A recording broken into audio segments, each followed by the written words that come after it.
It's Off Exit 10, presented by Capital District Sport and Fitness.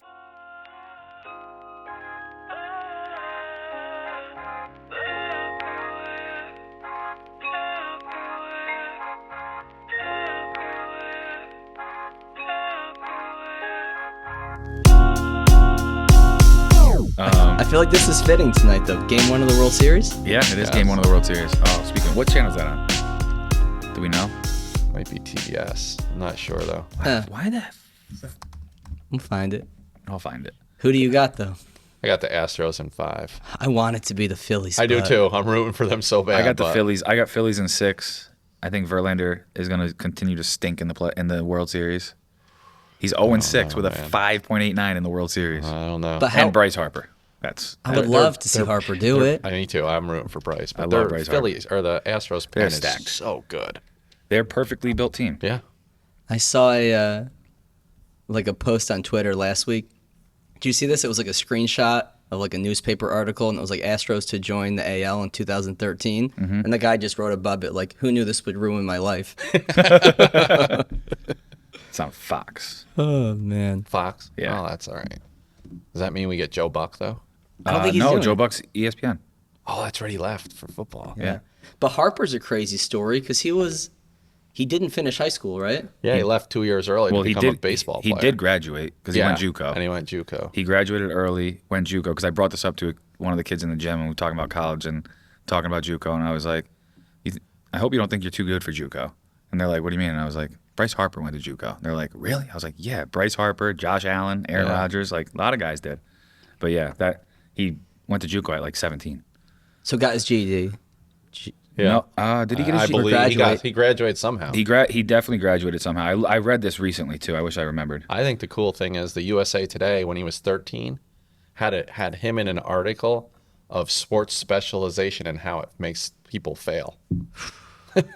Poor 13-year-old. I'm pretty sure he probably has that posted in some locker. Oh, he definitely does. He's a guy that would definitely have that. Well, sports specialization is a crazy thing, but when you're that N=1, you're that 1% like him. It's like, well, yeah. It's a little different. Didn't he hit one 503 feet with an aluminum bat at like 13 or something? Right. He's the greatest high school baseball player ever. Like as a sophomore. Right. Those were the Beezer bat days, though. Yes, right. So. Oh my God, do you miss the Beezer bat days? No. No. We played in Cooperstown last year with my kids, and you could use whatever bat you want. Oh my God. Like Beezers were on the table? Oh, anything. God bless the third baseman. So people are coming in with pool stick-looking cases with bats in them. What? And, I mean, my son's never hit a home run in their Little League career. They hit 5 out there. Like, every time it went in the air, it went out. But there was a kid from California that was 6'2", and he hit one back at our pitcher and hit his belt buckle. Oh, he never saw it. We're not on. He pissed blood for like 2 days. I mean, he got killed. So this is he had a belt buckle imprint in his stomach. And the worst part was I was out of pitching, so I had to call on a kid that hadn't pitched for us ever. And his dad ran into my dugout. I was like, absolutely not. And I was like, the odds are in his favor. Like we're not gonna get hit twice. Who came up with that idea to use any bat? So they stamp your ball. You get the video. Like you pay a bunch of money for every home run. So they want you to juice They want you one to out. hit home runs. Yeah. So the fences are like 200, but like literally, Sammy would have hit 3. Like I mean, every ball you hit in the air is just it's gone. Like one kid hit one we played at 2 a.m. The kid from California. This gets crazier. Yeah, it's crazy out there, but it's so cool for the kids. Like at 2 in the morning, we left our dorm to go play baseball, and we played a California team that what is it? Something yard. Go Yard Baseball. So it's Justin Turner's hitting coach. That's where Justin Turner's from. So they have like 3 teams, and they send a team every 3 weeks to Cooperstown for this tournament. Every kid's like 5'10", 5'11", 6 foot, throws 75. I got Connor Madsen. He's this big. He can't reach first from second. You know, we're out there competing with our Sandlot group. But what an experience. I mean, it was 12-0 in 4 innings, but Yeah. whatever. Yeah, but that's what you remember. When I think Yeah. back to our days playing, Paul, Yeah. what was the team when we were like 15 or 16? Remember that summer? The Reds, we went to Pittsburgh. We went to Pittsburgh. We were Yeah. like trash all summer. We picked up some dude from St. Rose to pitch for us. Oh, shit. shout out Paul Partridge. Oh Yeah. my God, that Yeah. is his name, Paul Partridge. Yeah, I think Dave was like buying him beers back in the hotel for him to play with we had us. Big Ronnie from Chatham. Oh, he Curl- went to Taconic. Yeah, curly hair, Ernst. Ernst, Oh, yeah. Ronnie Ernst. So you had a college kid who was 20, 21. Yeah. It was a 15, 16 Yes. team. You had Ernst who was like 13 or 14. We just wanted bodies. We had Jut. Yeah. I remember the kid, I don't know if you guys you think you knew this, but the kid warming up in their pen right before they 10-run ruled us was the white kid that went to UNC. Was like one of the best pitchers in high school history. Well, good thing we didn't face him. They didn't need to get to him, but Those were real teams. I mean, like, Yeah. we had no place Yeah. being there. well, that's how we were in Cooperstown. Yeah. I think we won one game. But that team, I remember we were terrible all summer. I think you or Dave were just like, let's throw these these guys a fucking bone and send them to Long Island to play in some tournament. And we won it. Yes. I didn't even go to Long Island. I just remember like Dave called me and like, we won, we're going to Pittsburgh. And I was like, how do we win? My favorite for that summer was Tommy Meehan. See, You remember this story? No. So your dad went after Tommy and said, hey, we want you to come play. And he went to his dad and his dad said, you can either get the new bat or you can play, but you can't do both. And Tommy took the new bat and didn't play. And that surprises me zero. Surprises me none. you got to play to use the bat. Like, where are you going to use your $300 bat? He's gonna go play home run derby. That's what he's I'm gonna do. sure he did. That's exactly what he did. Or when he launched the warm up over the backstop and Yep. Derby lost it. Yeah. Well, Oh, man. I mean, we talked beforehand. He wasn't the sharpest tool on the shed. No. Couldn't remember a sign to save his life. I remember you weren't in Long Island then, but Paul, I remember in that Partridge was playing center field. I think he was a pitcher in college, but Yes. just athletic. And they had like bases loaded, and it was like a no fence, but there was kind of like just a park fence really deep, like 4 something probably. And some dude launched one over his head, grounding the bases. Like he was probably like, close to home. And Paul just went back and just kicked it like under the fence and threw his hands up. So the guy's like, okay, like ground rule double. And everybody would have scored if he didn't do that. I remember that. I think I remember hearing about it. Kicked it right under it. Yeah. I do remember that. That was funny. I do remember Paul Partridge getting lit up, though, in Pittsburgh. It didn't go as planned. Yeah, well, those teams were all... Yeah, they were legendary teams. Yeah. Yeah, They there has, were elite travel ball before we knew about it. Yeah. Right. Essentially. yeah. How's that coaching now? Because it's a whole different. We talk about it in here all the time. We're like, it's just we can relate, but we can't relate Yeah, it's different. because the whole landscape is different. When we were growing up, we'd play Little League, and then we'd play All Stars with you guys, and then we'd play Junior Little League, and then you'd like either play Legion or some travel team. Yeah. Or like nothing. Like, But I didn't play a lot of travel for baseball. But the path was clear for you. This is what you're gonna do, Yeah. and you'll play with your friends, and then you go to college, and then it's done. Yeah. It's way different now. It's sad in some regards. Like, I'm sure you deal with a lot of those kids. Like, they're probably a Boston Spa or a Shen kid, and all of a sudden the next year they're at All Stars. And then Boston Spa suddenly lost 6 kids, and now we play them when they're 12 and they beat us by 15, and we play them next year and we beat them by 15 because all their kids have left. Yeah, but it's a whole different animal now. When did you see that start to switch? You see it start to switch to just like pressures for a scholarship? Because I feel like we never thought about that. Not once. That's probably 5-6 years ago, but we weren't involved. Like, Chatham didn't have a travel program. So we were just seeing like one of our kids would go to All Stars, and have success. And then finally we had a bunch that played, and then it folded because a couple of our players just went different directions. And then now it's just because my kids are involved, I see it a lot. And Right.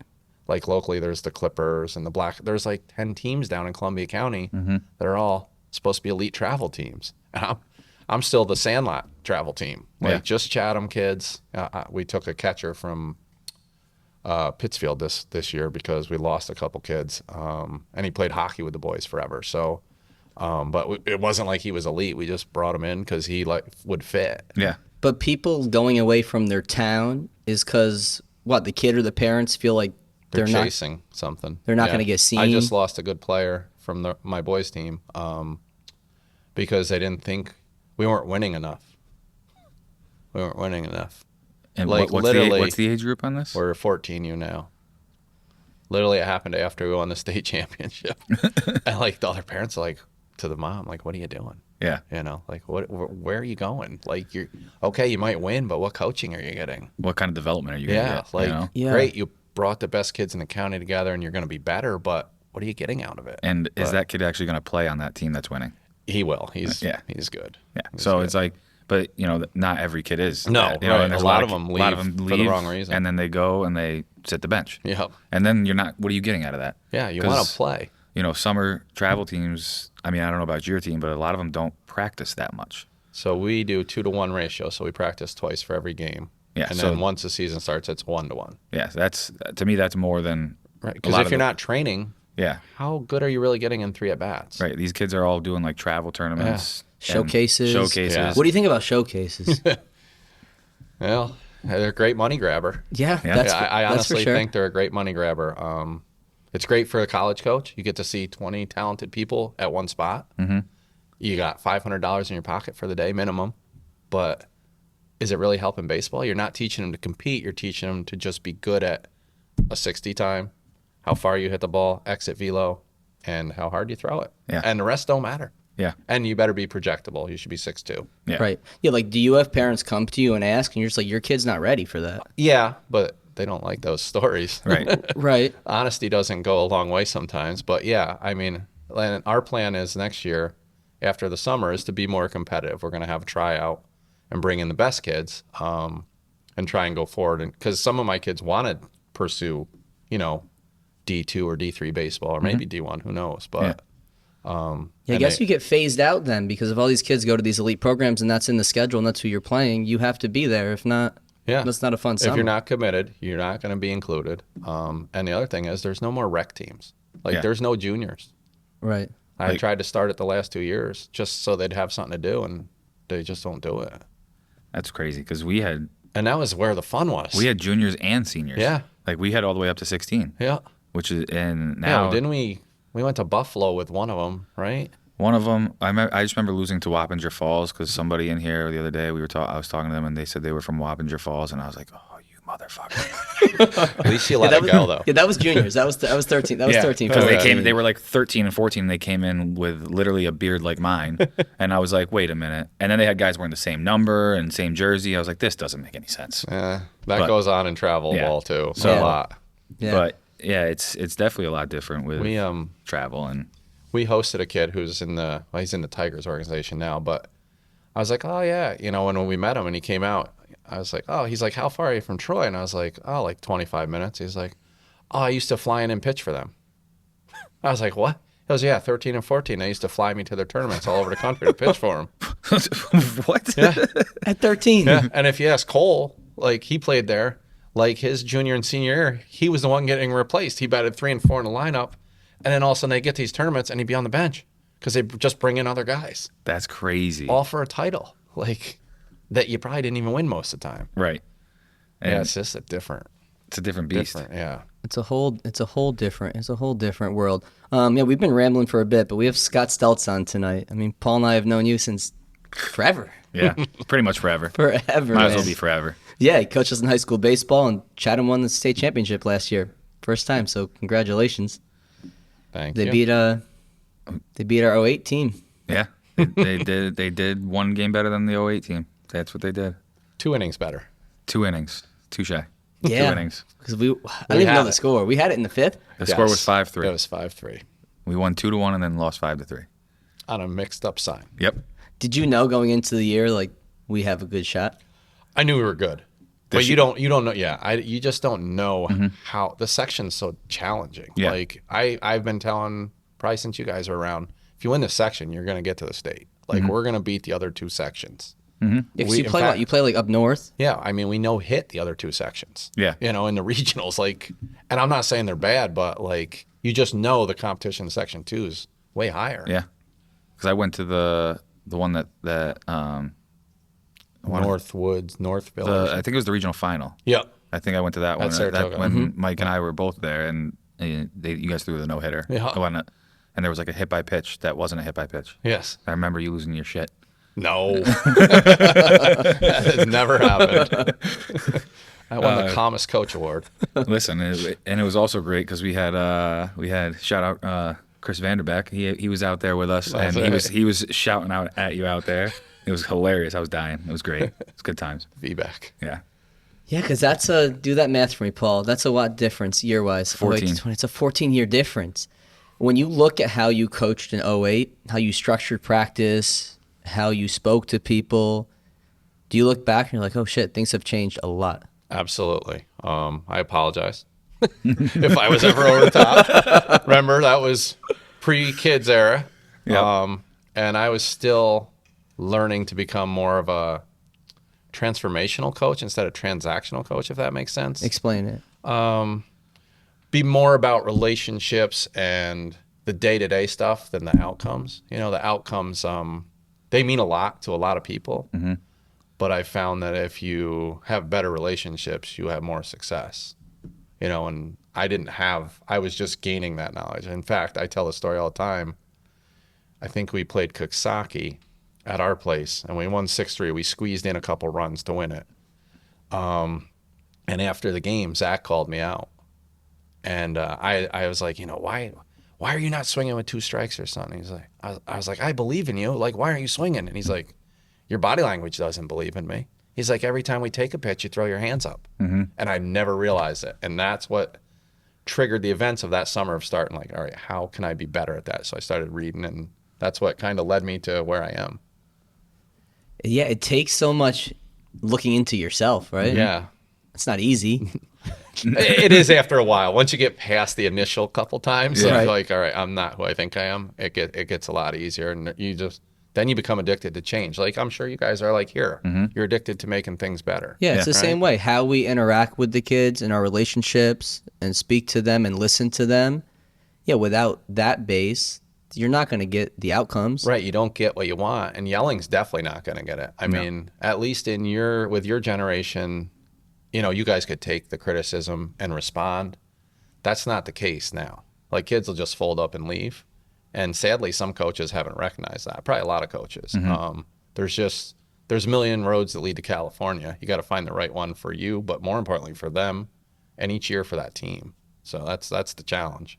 Yeah, the yelling, it's like you need to be able to take criticism. But yeah, I think kids are smarter now emotionally. They are in More- ways. yeah, In more ways. aware. They're More more aware. aware. Yeah. Just like you're yelling at me for what? Like they can read that. Like this makes no sense. Right. Yeah, you're right. They're definitely more aware of it. I wouldn't necessarily say smarter, because I think that a lot of them don't necessarily know what to do with how they're feeling, and like you That's a said, good they'll point. fold up as opposed to like, okay, this is just constructive criticism. How can I take this? And maybe it didn't come out. Maybe you said it a certain way and they took it wrong, but how can I express that to the coach so he expresses it better the next time? And kids can't recognize. It's tough. It's hard for an adult to recognize that, let alone a kid. But they are definitely more aware of, like, you know, any sort of feelings, emotions, all that kind of stuff than we were. It was They're like, definitely more emotional. yeah, I don't think they have the instincts that you guys have. I don't think, and that probably leads to other stuff, but they don't play the Sandlot style baseball you guys grew up playing. Right. So everything's so structured that they don't have the instincts, and trying to coach them to play free and build those instincts is also a challenge. yeah, Where, like, I think you guys know if there was a ball up the middle and a good runner and you knew you weren't going to get him, you'd spin, pump fake it, and maybe check the runner going around third and back pick him. Mm-hmm. Our guys have to be taught that, you know, and that took a while to adjust to, too, is like not hammering them for not having it, because it's not their fault. right. You know, it's just society's different. Yeah, so we didn't grow up at showcases or big tournaments. We were at the Ghent Rec in the grass outfield. Right, and you learned instincts, and you learned everything on your own. I was playing home run derby, and like Ragdoll. in my dad's, you know, the trailer park my dad lived in, we were playing home run derby down on the field. It was me, Dan, and Tom, just the three of us. I think that field's still there. It is still there. It's still there. And we were just hitting balls, catching fly balls, like, and look at all three of us. We all played outfield. Yeah. Like, you know, it just kind of, it all, you know, translates back. And, you know, you're not the first coach to come on and, or somebody that works with, you know, younger kids to say that, you know, there is no unstructured, everything's structured. So it's like, how can you create that unstructured play within a structured play, almost? We try to do that. We have what we call like a little free play or show off time. Like, so we'll give them ground balls, and at the last round, it's just show off. Like, go make your sports center highlight. I don't care if you field it in your glove and kick it out of your shoe to the guy at second. And they do it like over the back, and it never works, but it's fun, but it also gives them a little creative flexibility. And they also know, like, all right, I'm not going to get hammered once in a while. Like, Right. I'm like, if you pull that off in a game, I'm going to kill you. But Well, and that's also showing them like, oh, this doesn't work. yeah, Like, right. At the same point. At the right. same point, you're teaching them, oh, this This is fancy not- shit doesn't work because I'm not, But in the MLB. it really gives them, I don't know, a sense of like being free. Yeah. Playing free. Or I think before you guys played free, practiced constrained. Right. Now it's the other way. Like their playing is constrained because everything's a showcase or showcase driven. So they don't have that free play anymore. Yeah. It's like when you roll out a ball in the gym, like, and they just go play. Like, they don't know how to do that sometimes. Like, they don't know crazy. how to play one-on-one. Like, Yeah, I don't it's think different. that's not going to come back. No. Everything's going to get more and more structured. There's lots of money to be made. So yeah, creating that free play in practice. They still take fungos in the gym. Yeah, we've been lucky. Like the last 2 years, Mr. Brantley's scheduled us at the field house a bunch while we're inside. Okay. So we get to go up there and hit on the turf. So that'll be just defensive days. So we'll go there for 2 hours and just do ground balls. And I think that's helped us. But we still hit some rockets. Yeah. We don't play guts. Wasn't it guts that Derby brought to us? It's something like that. Maybe. Wasn't Yeah. it Chet, guts? you remember? You'd like line up and he would just hit it as hard as you could. Yes. Oh my gosh. He hit the scoreboard at Yes. least 5 times. We have a Yeah. new scoreboard with a net in front of it. I should send a picture to Derbs about that. Yeah, I remember that. This is because of you. That was crazy. that was fucking I used fun. to sit in the but- corner and be like, what is he doing? Like, he's going to kill somebody. I was the guy that caught for Derby because I was like, I'm not catching. Yeah. I don't play infield. Yeah, that's right. Outfielders, get over it. we would do last man standing. I Yep. mean, Yes. anything defensively, like me and Jordy in the backyard, this type of stuff, getting playground. Like that's how I made every team I ever was on. Yeah. Like, I walked on to my college team because it made every single play that fall. I probably got lucky hitting for 99%. 3 weeks. Is there But- fielding percentage on this record list? Because that would be 99% for Mike. No, because that's kind of subjective. Yeah. But yeah, we'd set up in the gym and it'd be like king of the court, just like 2 lines. Derby would just fucking rip them. Just Yep. rip them. You just like say a prayer and close your eyes and see what happens. stick your glove out. Yeah, we weren't teaching fundamentals in that drill. I know that. We were just checking Reaction time. testicles. No, there's something to be said for all that stuff. When did you start coaching? Was Chatham your first job? Yeah, technically. I got into coaching like my senior year of high school. It's kind of a weird story. I was mowing lawns. I graduated, and I was mowing lawns for this guy. And we were out in Omai, which is a population of 4, plus us 2. And we both had mowers, and we were on different sides of the house. And all of a sudden, his mower went by without a human on it. And he had a heart attack. And it was a city folks home. I broke the window. We didn't have cell phones. Called 911. He's okay, but not doing great. And he's on a stretcher. And he's like, do me 2 favors. Get my mowers and truck home and coach my Little League team tonight. And that's how I got into coaching. And I loved it. I brought my friend Pete, who never even played a lick of baseball. And he just like high-fived him to death. And the guy obviously couldn't come back. He had a heart attack. But in his mind, he was coming back on Monday, So he would come and sit in his lawn chair outside, and I coached the rest of the year, and I was hooked. And then I came back, and I actually got the job in Chatham coaching football. Didn't have a coach. I think I played about 2 weeks of football before I blew my knee out. Had no football experience other than my friends in college. So I called on them, and they sent me all their plays and playbooks and tried to explain it. And I coached JV. It folded after a week because varsity needed players. And then she offered me the JV baseball job in the spring. And the following year, she told Coach Dwyer, pick football or baseball, and he picked football. So that left me baseball, and there it was. What year was that? 97 or 98. So that was like when my sisters were in school. Yeah. Yeah. It's wild. Yeah. I didn't even know Dwyer coached baseball. I didn't know it took some dude having a heart attack That too. mowing the lawn to get you into coaching. Well, hey, it was a sign. Maybe it was meant to be. Yeah. He was fine. He recovered. Yeah, well, And then I coached with him like the next year when I was out of college. I'd come home from college and help him coach. that's pretty cool. So yeah, that was definitely a different road to the Yeah. coaching. Yeah, that's crazy. How much longer is high school football going to be around here? We see schools combining teams every year. It's a new two combined. You know, I don't know. Like, I'm not gonna lie, we're struggling. I'm coaching Mod 9 this year, and we have 20 kids. That's 3 grades, and we have 20 kids. And when we used to have modified, you guys played. There was 40 at least. There was 40 in 2 grades, and our school shrunk. But I think people see the CTE stuff and the concussions and and it scares them. And I don't think football is the most dangerous sport out there. Honestly, I don't. But I think it scares parents, and it's a mindset sport, and it's a tough sport. It is.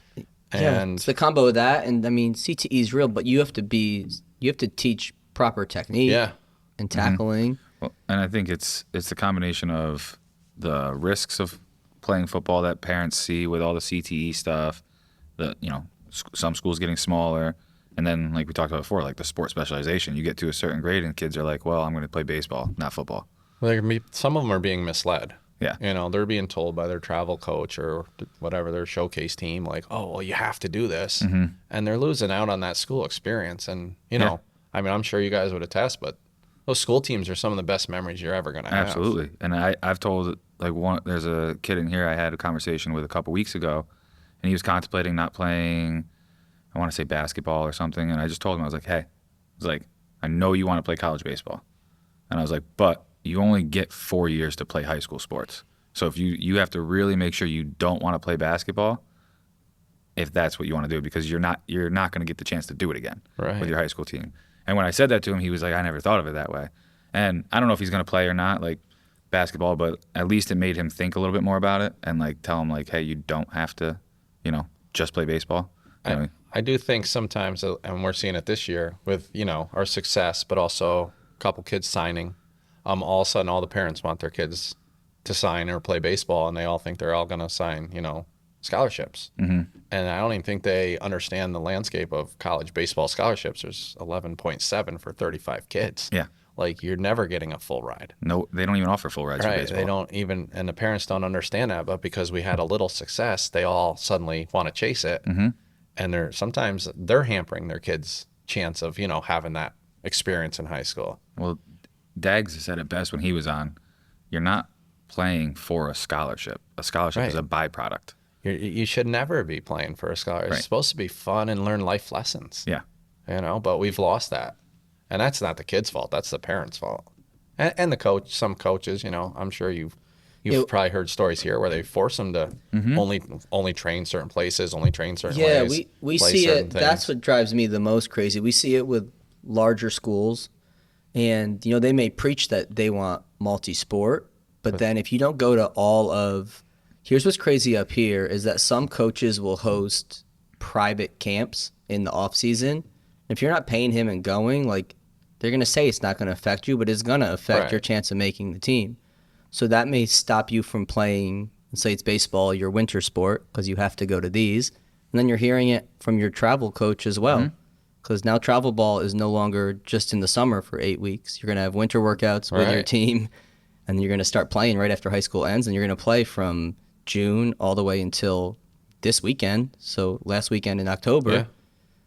So it takes away all your time from other sports, which is terrible for kids. Yeah. And it's funny, I had an interview with Roger Weiland, and he was asking me similar questions, like, what do you guys do in the off season? And I said, well, I go watch them play basketball. No, I mean baseball. And I was like, I don't require them to do anything. So we start some open gyms in February. They come and throw if they want. Right, but they're training. I said, no, my guys aren't training year round. And he's like, well, how about, so in season must be like rigid. And I was like, the first 3 weeks we practice on Saturday, and then that's it. Yeah. If we have a game, we play it, but Saturdays are off. They can work, do whatever. So do you have them throw on? I said, Sundays are for families. And he was like, he got off the interview and he's like, I want my kid to come to Chatham. He had talked to some other coaches in the area, and it was a complete opposite. It was 5 a.m. work. I was like, we're a small school, we're a community. I said, I learned from literally watching some of our other sports that kids burn out from that. Like, some of our sports are, going Saturday mornings, every Saturday morning.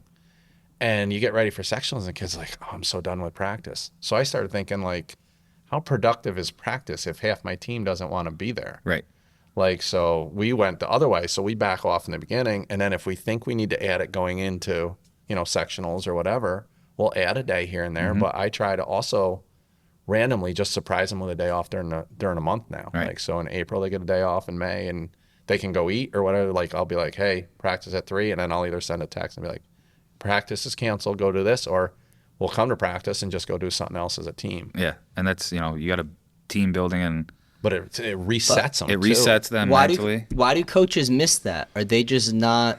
They don't have their own ego in check. Do they not understand burnout and psychology and overuse? Probably a little bit of that, tunnel vision. You know, your guys are rounded enough to know that some coaches are about their egos, you know, and if you're not with them, no one else can do it as good as them. And I'm fine with them getting instruction somewhere else. Right. Like, I always say, what drill did you learn? Right. Like, you know, did you pick up something I could use? Well, and we talk about it in here, like you can have too many cooks in the kitchen, but you also can have more than one if they're doing the job that they're supposed to be doing. Like, you shouldn't have 7 different people trying to tell you how to hit. Right. But if you have like a really good hitting coach, and then your head coach is reiterating the same things your hitting coach is saying, and then you have a good strength coach, like now you're getting the right cooks in the right spot for you to be successful. And like you talking about how your practice is structured and how you ramp it up as the season goes on. I've talked to kids in here, like when we did All-Stars, we went once a week. And we were the best hitting team. Went once a week. We were the best hitting team. And the point of that was to get us ready for the season, and then we would be at our best at the end of the season. And that's exactly what you're saying here is like the beginning, we go a little bit hard just to get them back into it. And then we taper off, and then we build them up so that by the end of the season, they're at their best mentally and physically. Right. Which not enough coaches do. And you can't be at both. Yeah. Like, if you're burning them out on one. Yeah. Like, whether you're burning them out physically, then they're not going to be successful mentally. You know what I mean? And like, if you're burning them out mentally, they're not going to be successful the other way. So Right. it's a balance. Like, it's a real, you know, I wouldn't say it's a challenge, but it's something you need to be aware of. How do you manage? Because it has to be a lot now to understand a kid's like throwing volume throughout the course of a week, a month, a year. Because sound like we're old men now, but back in our day, we threw with our high school team, and that was that. You knew when we were throwing a baseball. But now there's a lot of other travel, lessons, opportunities. How much do you have to understand whatever kid's doing outside stuff with you? So with my few guys that do play extra, we communicate about it a lot. Like, so we'll communicate on Monday. Like, so if it was Paul, like, when are your practices this week? Are you throwing? You know, how much? Because then I'll say, so I could use Tyler Neller for an example. I was going to say, I would never be pitching. So He's going to St. Rose. He's going to St. Wayne's Rose. doing good. Which He's bringing in a Wayne's lot of great people. Going to be a great fit. Some of Ammo's our there. favorite dudes from in here are at there. St. Yeah, Rose. I'm so happy for him. It's a great fit. But like, he was a perfect example. He goes to Dennis Healy. He used to be the Mariners coach and great I was pitching going to say guy. that name sounds Yeah, familiar. he was around when we were around. Yeah, and so he won't throw a pen with us if he's going to a lesson with him, and I'm okay with that. And most coaches probably aren't. Right. But he's getting one-on-one versus me and one other coach watching 8 pitchers. You know, so why wouldn't I let that go? And then when he comes back, I'm like, what'd you work on? How'd it feel? You know, anything I can use? Anything you want? Like, is there a phrase that he gave you that clicks? You know, and then I'll put it on a clipboard until I use it enough. Yeah. This episode of Off Exit 10 is brought to you by Drink Alchemy. Fatigue and brain fog affect us all, destroying everything we pursue. Whether as an athlete, artist, creator, or entrepreneur, our mind holds the key to performing optimally. By combining the most potent organic nootropics found in nature, Drink Alchemy delivers sustainable boost to creativity, memory, energy, and focus in one epic beverage. Stop pumping your body full of excessive amounts of caffeine and unknown proprietary blends from other energy drinks, and get clean energy from Drink Alchemy's natural nootropics like lion's mane, L-theanine, and caffeine from green tea. Used by Olympians, D1 athletes, MMA fighters, and entrepreneurs, Drink Alchemy has become a huge part of my daily routine, making sure I'm functioning optimally during long days of coaching athletes, running CDSF, and getting in quality workouts myself. So do yourself a favor and ditch the energy drinks loaded with caffeine, other stimulants, and who knows what else, and head over to drinkalchemy.com today. Live with your mind unbound and save 10% off your order by using code CDSF at checkout. That's drinkalchemy.com, promo code CDSF for 10% off your order today. Well, and that's how it should be, and that's how we function in here when we work with kids with PTs and stuff like that.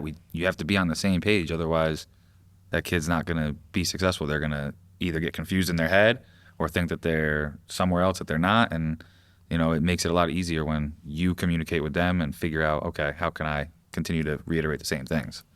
Where it gets interesting is the dads. Oh, Yeah, parents is a whole nother that's a layer. whole different. Because now they've got invested. They've got There's more money into it. They've got a lot of time. They've got travel. You're talking about hotels. Yeah, they got You're talking pressure. about vacation time is now given up to take them to a tournament. And now they want a return on their investment Right. in the form of a college A scholarship. scholarship, exactly. And so sometimes they're a lot tougher. Mm-hmm. We don't have a lot in Chatham. We're blessed. We've always, we've had a few. I'm sure you guys can remember a few, but we're blessed. But we still always have one or two, and they're coaching every pitch for that, like you said, for that college scholarship. And I just tell them point blank. First, I ask the kid, "Who do you want to coach you?" And if it's me, then I'll talk to the dad. If it's a dad, I'll say, "Okay, hitting." During games, I won't say anything unless you approach me.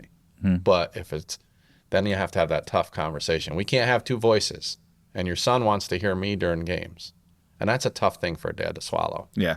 But it's also part of growing up, like either the kid having the conversation or the dad realizing, okay, I do have to let him go a little. Yeah, but you do have to have those tough conversations because I feel like in here and in coaching, you kind of get what you tolerate. If you tolerate bullshit, then that's Right. Yeah. that's going to keep coming to your way. Yeah.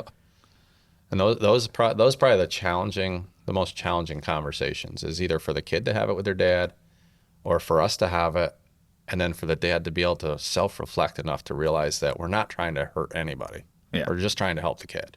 Yeah. But, I sometimes give them an example, like if your kids are talking to you and your wife starts yelling at you, do you hear them both? Because you usually only hear one, and you usually end up confused. Yeah. Like, is that what you want for your kid at the plate? Because that's really hard to hit. Yeah. We face Hitting's some good already hard arms. enough. Right. Hitting's the hardest thing to do in sports. And now you got all these things coming at you. Yeah. Like, just get in there and see it. Are kids throwing harder now? Yeah. Yeah. Overall, definitely. Yeah. I think it's the training. Yeah, I agree. mean, yeah. I mean, I don't know. I think we had 11 or 12 kids in the Patroon that threw 80 plus last year. We would have never saw. I would have been the three, Yeah. and you can name those three. Off the top of my head, yeah. I could, Yeah. like when I was a senior, Maybe four. Yeah, I'd say I could probably name like 4. we had Schultz. Schultz, Yeah. Jutt, Zach. Yeah. Who's the And then- Coxsackie kid? Oh, the big kid, Griffiths. Chaz Griffiths. Yeah. But other than that, But everybody else was like mid 70s. And Yeah. now everybody's 80, 82. Yeah, in the you know. suburban, I feel like everyone is like number one you're pitcher looking- is sitting low 90s. Yeah, you're Like, 86 to 90 everywhere you go. Yeah. Like when we came up and played a couple teams during the spring, everybody, like, they were throwing their 4 and 5, and their first guy was 88. Yeah. That was a big reality check for me when we opened here, is that because Chatham was my only school experience, and Hudson, Ichabod, Maple Hill, that's all, it kind of kills. That's all we needed, Yeah. those size schools. Now we'll have our first year we open, our first group of kids come into the gym, Shen kids, and let's say we got 8 of them, 2-3 of them get cut. I'm like, what the fuck? How, right? How? Yeah. They're great athletes. I've seen videos of them hitting and catching. How Yeah. is this kid not? But there's so many kids in the same number of spots. It's tough. I had that eye opener when I was playing in the Twilight during the summer one year. Can't remember the kid's name. It was a big kid from Columbia. And every swing he took, the ball left the yard. And I was like, oh, do you play left or center? He's like, oh, I got cut. I was like, what do you mean you got cut? He was like, oh, he cut me. They had a bunch of studs. And he's like, I don't hit curveballs well. Yeah, well. And I was like, dude, you'd be like the best player in our area, Yeah. down by us. Yeah, it's just hard. different. So, you'll see kids, whose family's more well off. They'll go to a CBA, they'll go to a LaSalle to be able to have an opportunity to play high school sports. Yep. Which, that's just the nature of the size of the school.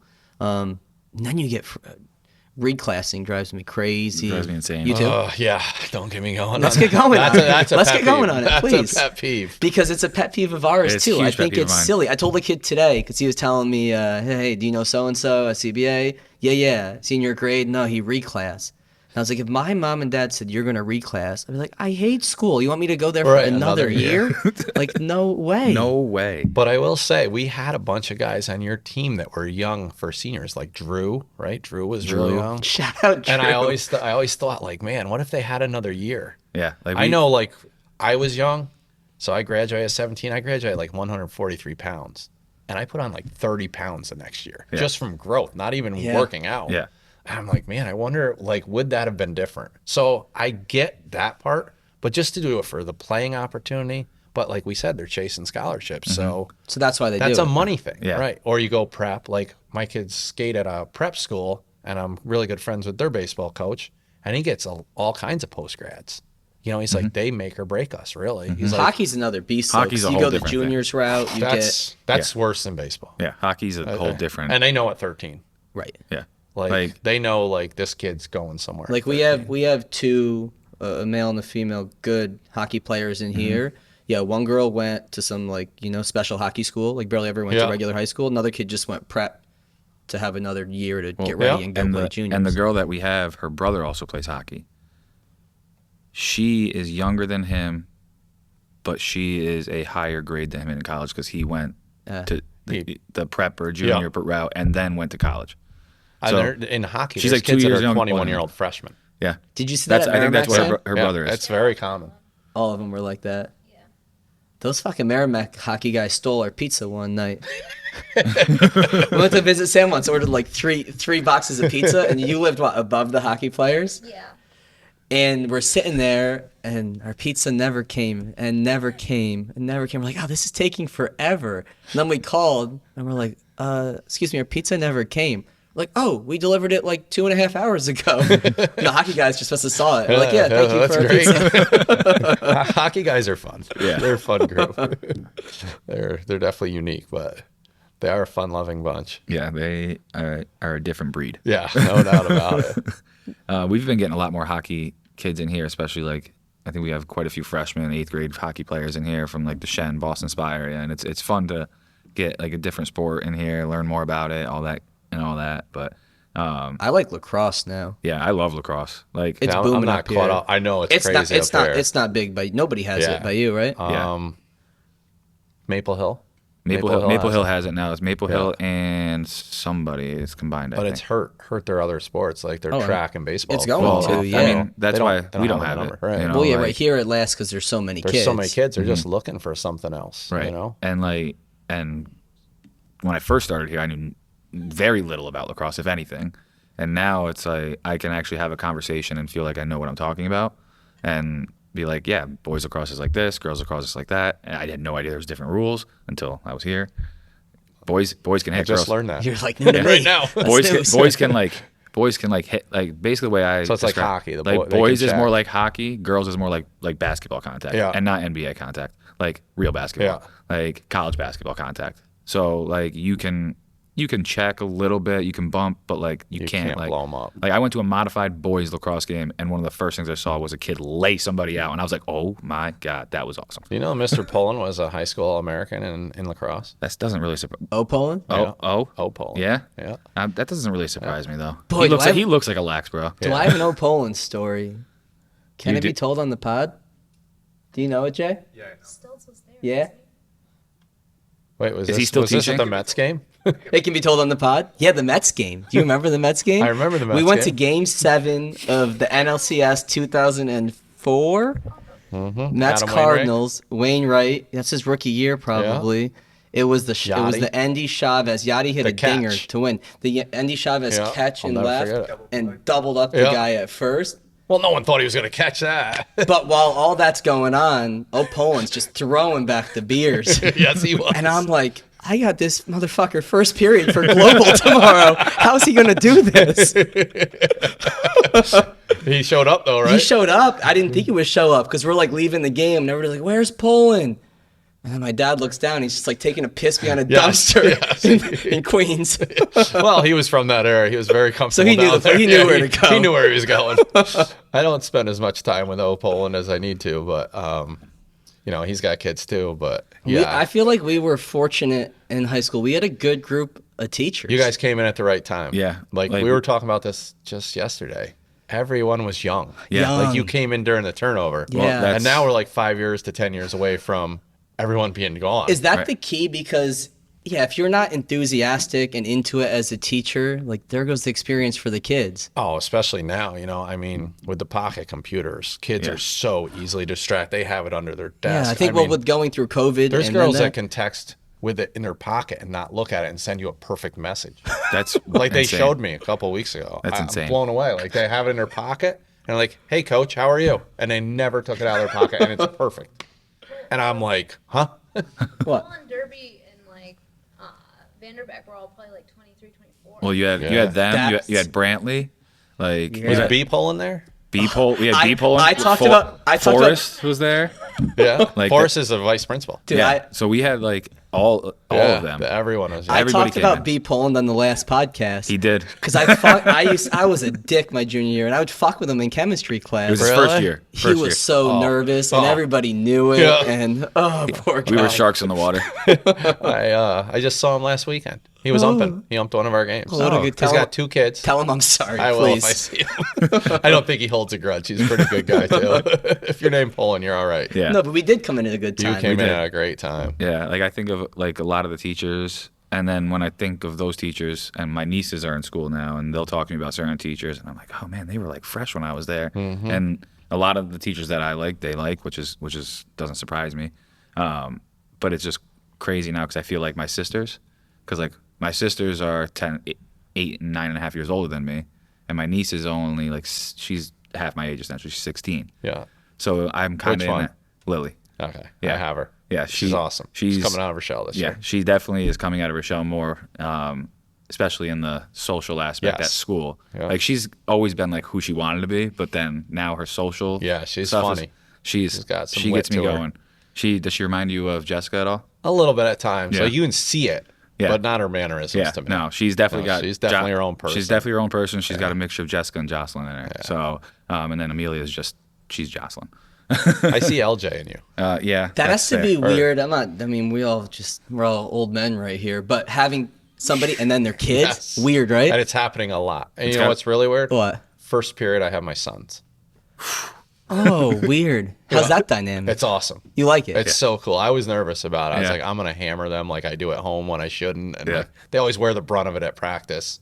And they're okay with it. Or they tell me they're okay with it. And I try to be better. But it's definitely really cool. Like they're just their own people. And I get to watch them. And it's like they don't even realize I'm there for the most part. And that's cool. Because I was worried that they would be apprehensive to be themselves around me. And they're just not. They're in their element. And they're just enjoying themselves. Was that a whole nother layer to learn how to work with them coaching and separate coach and dad? Because Jordan and I growing up, I mean, if you interviewed both of us separately about our experiences with my dad coaching, you'd be like, how's that the same person? Mm-hmm.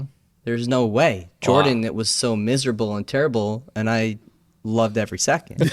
It's just personalities are different, timing's different. Yeah, it's a huge challenge. That's my biggest weakness is how I coach my kids. Yeah. I'm not afraid to admit it.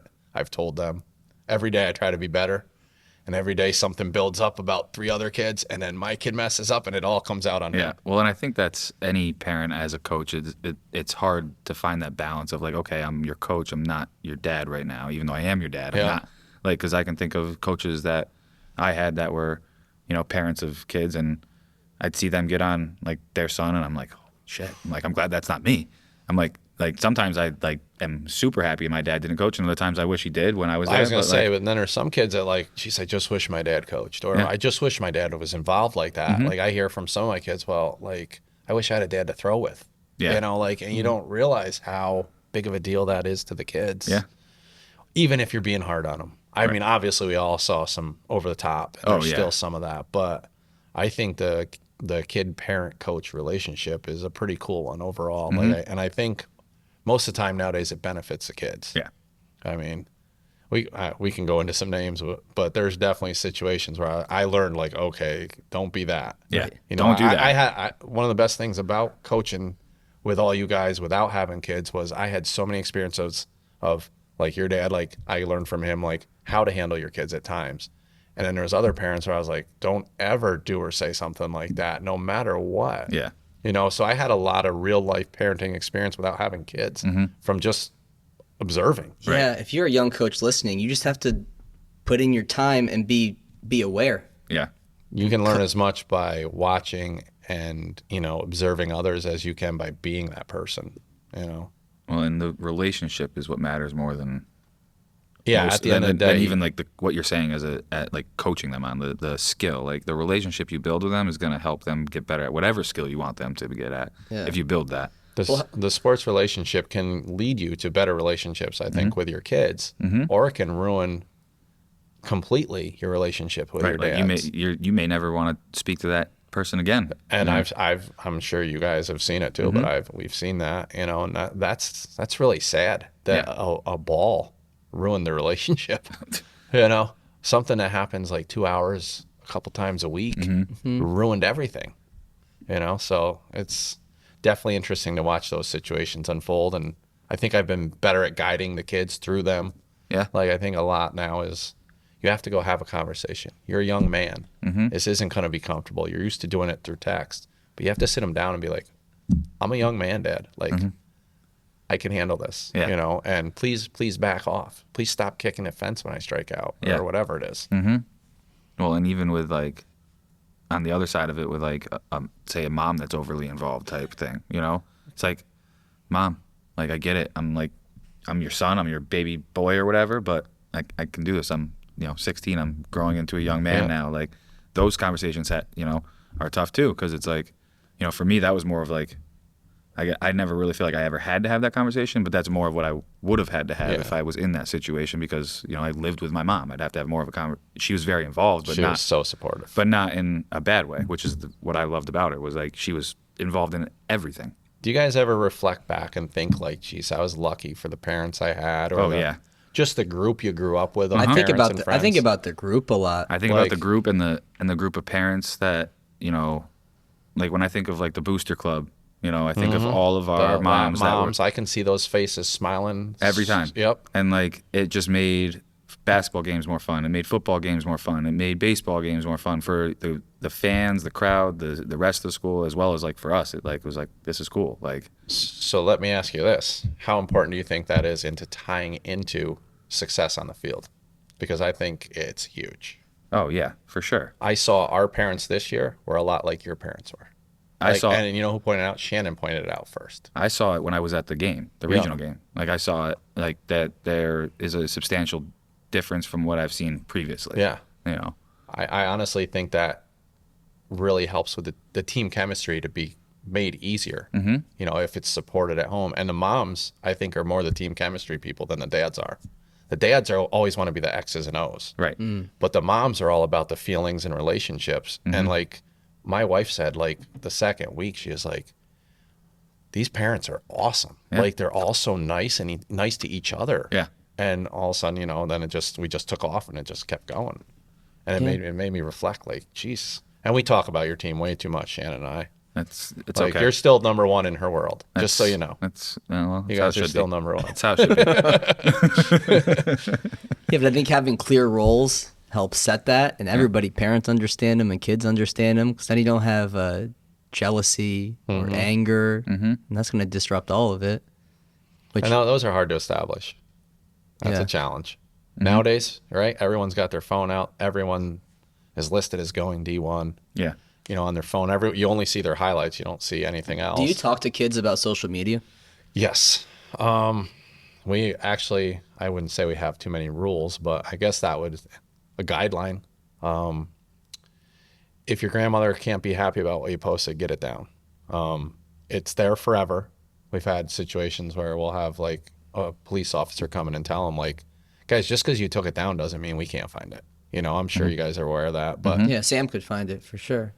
Sam could definitely find it. Sam could definitely find it. Like, and is that really what you want representing not just you, but your school, your community, your grandparents? Like, do you really want to be doing that? Yeah. Like in a video? Well, and that's something too. Like I was talking today to somebody about like, being respectful, like on the field type thing, and how much different when I watch high school sports now compared to like when we played. I'm like, there's almost like not a respect for the game. Like it's not that you don't respect the other team, but like the way you're playing is not respectful to the game itself. So that's a fine line for me. That's a struggle for me. Yeah, I feel like because you don't want to be too old school either. I'm trying to let go. Yeah. I'm trying to let go. Like it's one thing to have fun, but it's another thing to show. But I got guys stuffing swords in their belts after strikeouts. Jay, you're into that, yeah? Bat flipping. And I've embraced it. Yeah. I've embraced it. I've warned him about the consequences. I'll use Matt because he doesn't care. But 2 years ago, Matt led off the season, and he hit an absolute nuke. First at bat, I think he was batting 2. So probably like the 5th pitch of the game. And he bat flipped, and he claims, it was cold or whatever. But it almost went on our dugout. And he came around first, and I was still a little tight about it. And I was like, really? And then he got in the dugout and whatever. And I was like, you're going to get drilled. And he goes, okay, I'll take it. And I was like, okay. Yeah. And he got drilled. Yep. I mean, the coach was Eric Joyce. I don't think he was at Catskill when you guys were there. He came right after. Good guy. And he talked to his pitcher. He's like, you can let him do that? And that's how it should be. Yeah. And to get a kid drilled him. Because that's what would have happened with us. And Matt still says that bruise was worth that bat flip. So, hey. I've embraced it. And that's just part of it. And, as long as they're not staring in the other dugout, that's where I draw the line. Right. Like, if you're celebrating and showing off, I guess, for your team, I guess. Yeah. I still don't like it, but I accept it. Right. There's a fine line. Yeah, there's a fine line. And, let's face it, baseball's popularity isn't at its highest. And that's where I've changed a little after COVID. I really changed on this because the year before I would have said that's completely unacceptable, Matt. And after COVID, when they lost that whole season, my heart broke for my seniors. And I was like, we have to restore fun. And that's where some of this stuff came up, like the showing off drills and all that. We have to get back to letting them enjoy it. And we're old. I'm really old, and that's what they do. That's what their generation does. And you get 150 extra likes if you bat flip or put a sword in your sheath. Yeah. Listen, I would have put a sword in my sheath if it was up to me, But I mean, some of the celebrations are good. Yeah. I'm not going to lie. Yeah. You got people swinging axes at second and all that stuff. Yeah. The Fortnite dances. Oh, man. The gritty. It was Matt again, actually, in the regional game. It was a close game, and kid threw a curveball first at bat, and Matt ripped it foul. And Coach Doyle's told him, hey, stay off the curveball. And he turned to Coach Doyle and he said, if he hangs it again, I'm going to bang it over the fence. And he hung it, and he banged it over the fence. I love it. He bat flipped and pointed at Dan and came around. Well, somehow the video went viral and it ended up on Shegon. I don't know if you guys know who Shegon is. Too old Jeff for Fry. He's a former major leaguer, and he ripped Matt apart. Ripped him apart on his Facebook For what, and bat Twitter for showing off. He didn't, obviously doesn't know the backstory. Right, as with anything. But it was almost like Matt. It was great because Matt got a little extra notice. Yeah. But I didn't even realize he pointed it. I was just watching the ball to make sure it cleared the fence, but he knew it was gone in his world, so he didn't have to watch. Paul and I watched a kid get flagged for hitting the gritty during a high school football game last Friday. Yeah, so Matt hit the gritty coming across the plate. Yeah, he hit that. So he covered all aspects. Yeah. We did watch it happen. And to be fair, this team was getting smoked. And he did the gritty. And I'm like, if I was the coach on that team, I don't think being flagged for it was a big deal. I don't think that should have happened necessarily. But as the coach on that team, I would have looked at him and been like, dude, we're down by 40. Right. Let's but not then celebrate. Maybe that's the only time they scored. Right. Yeah. And so it's maybe that's one of his those first touchdown. Maybe that's the first touchdown of the year for the team. It's opened my eyes a little bit. Yeah. I think I've only had 4 career home runs. And who we were playing, who dapped me up after my first one, I'll never forget it, was Nobles against Troy. Oh, that's right. Yeah. And now he's at B-Spa? Yeah. Yes. Yeah. This episode of Off Exit 10 is brought to you by Anchor and the all-new Anchor Pro, crafted to endure the most high-performance workouts without the high cost and space requirements of a standard cable machine. Named the best portable cable machine by Men's Health Home Gym Awards, Anchor provides the full functionality of a cable machine in one small space-saving unit. Designed with user-friendliness in mind, Anchor can simply be attached to any squat rack or placed on any wall in your home gym using its intuitive sliding track mount.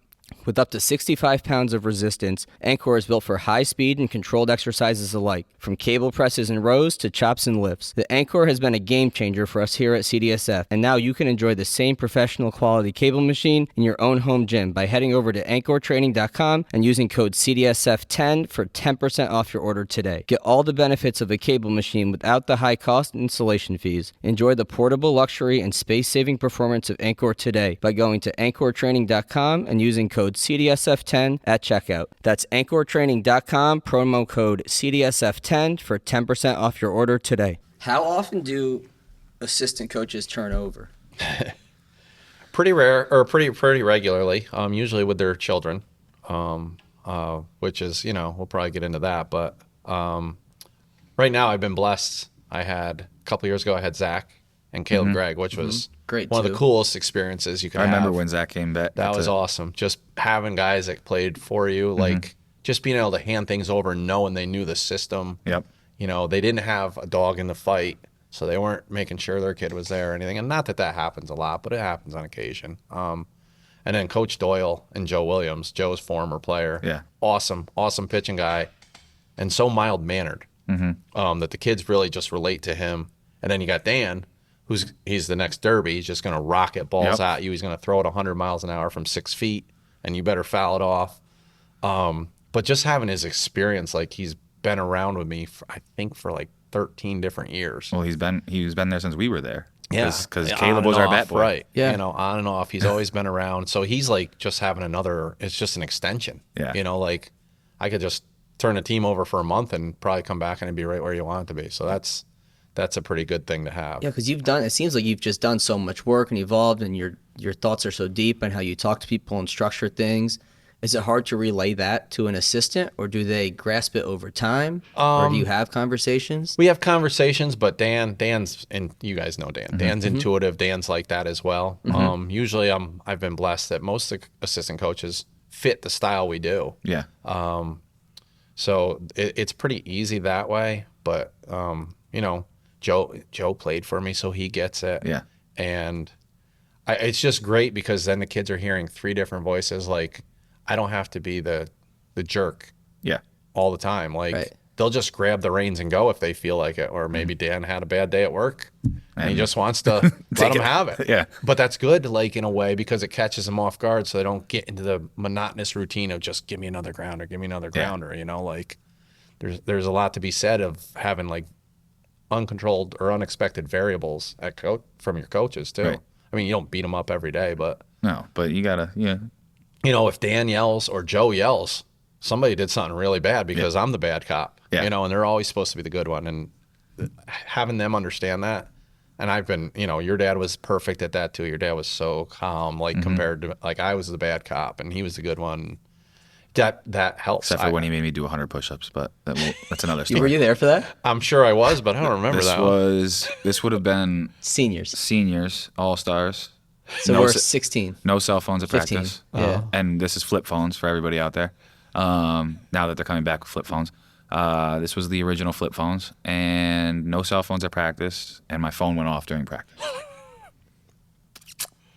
So Dave was like, "Whose phone is that?" And I didn't recognize the ringer on it, so I was just like sitting there like an idiot. And then we go check our bags. I'm like, "Oh, shit!"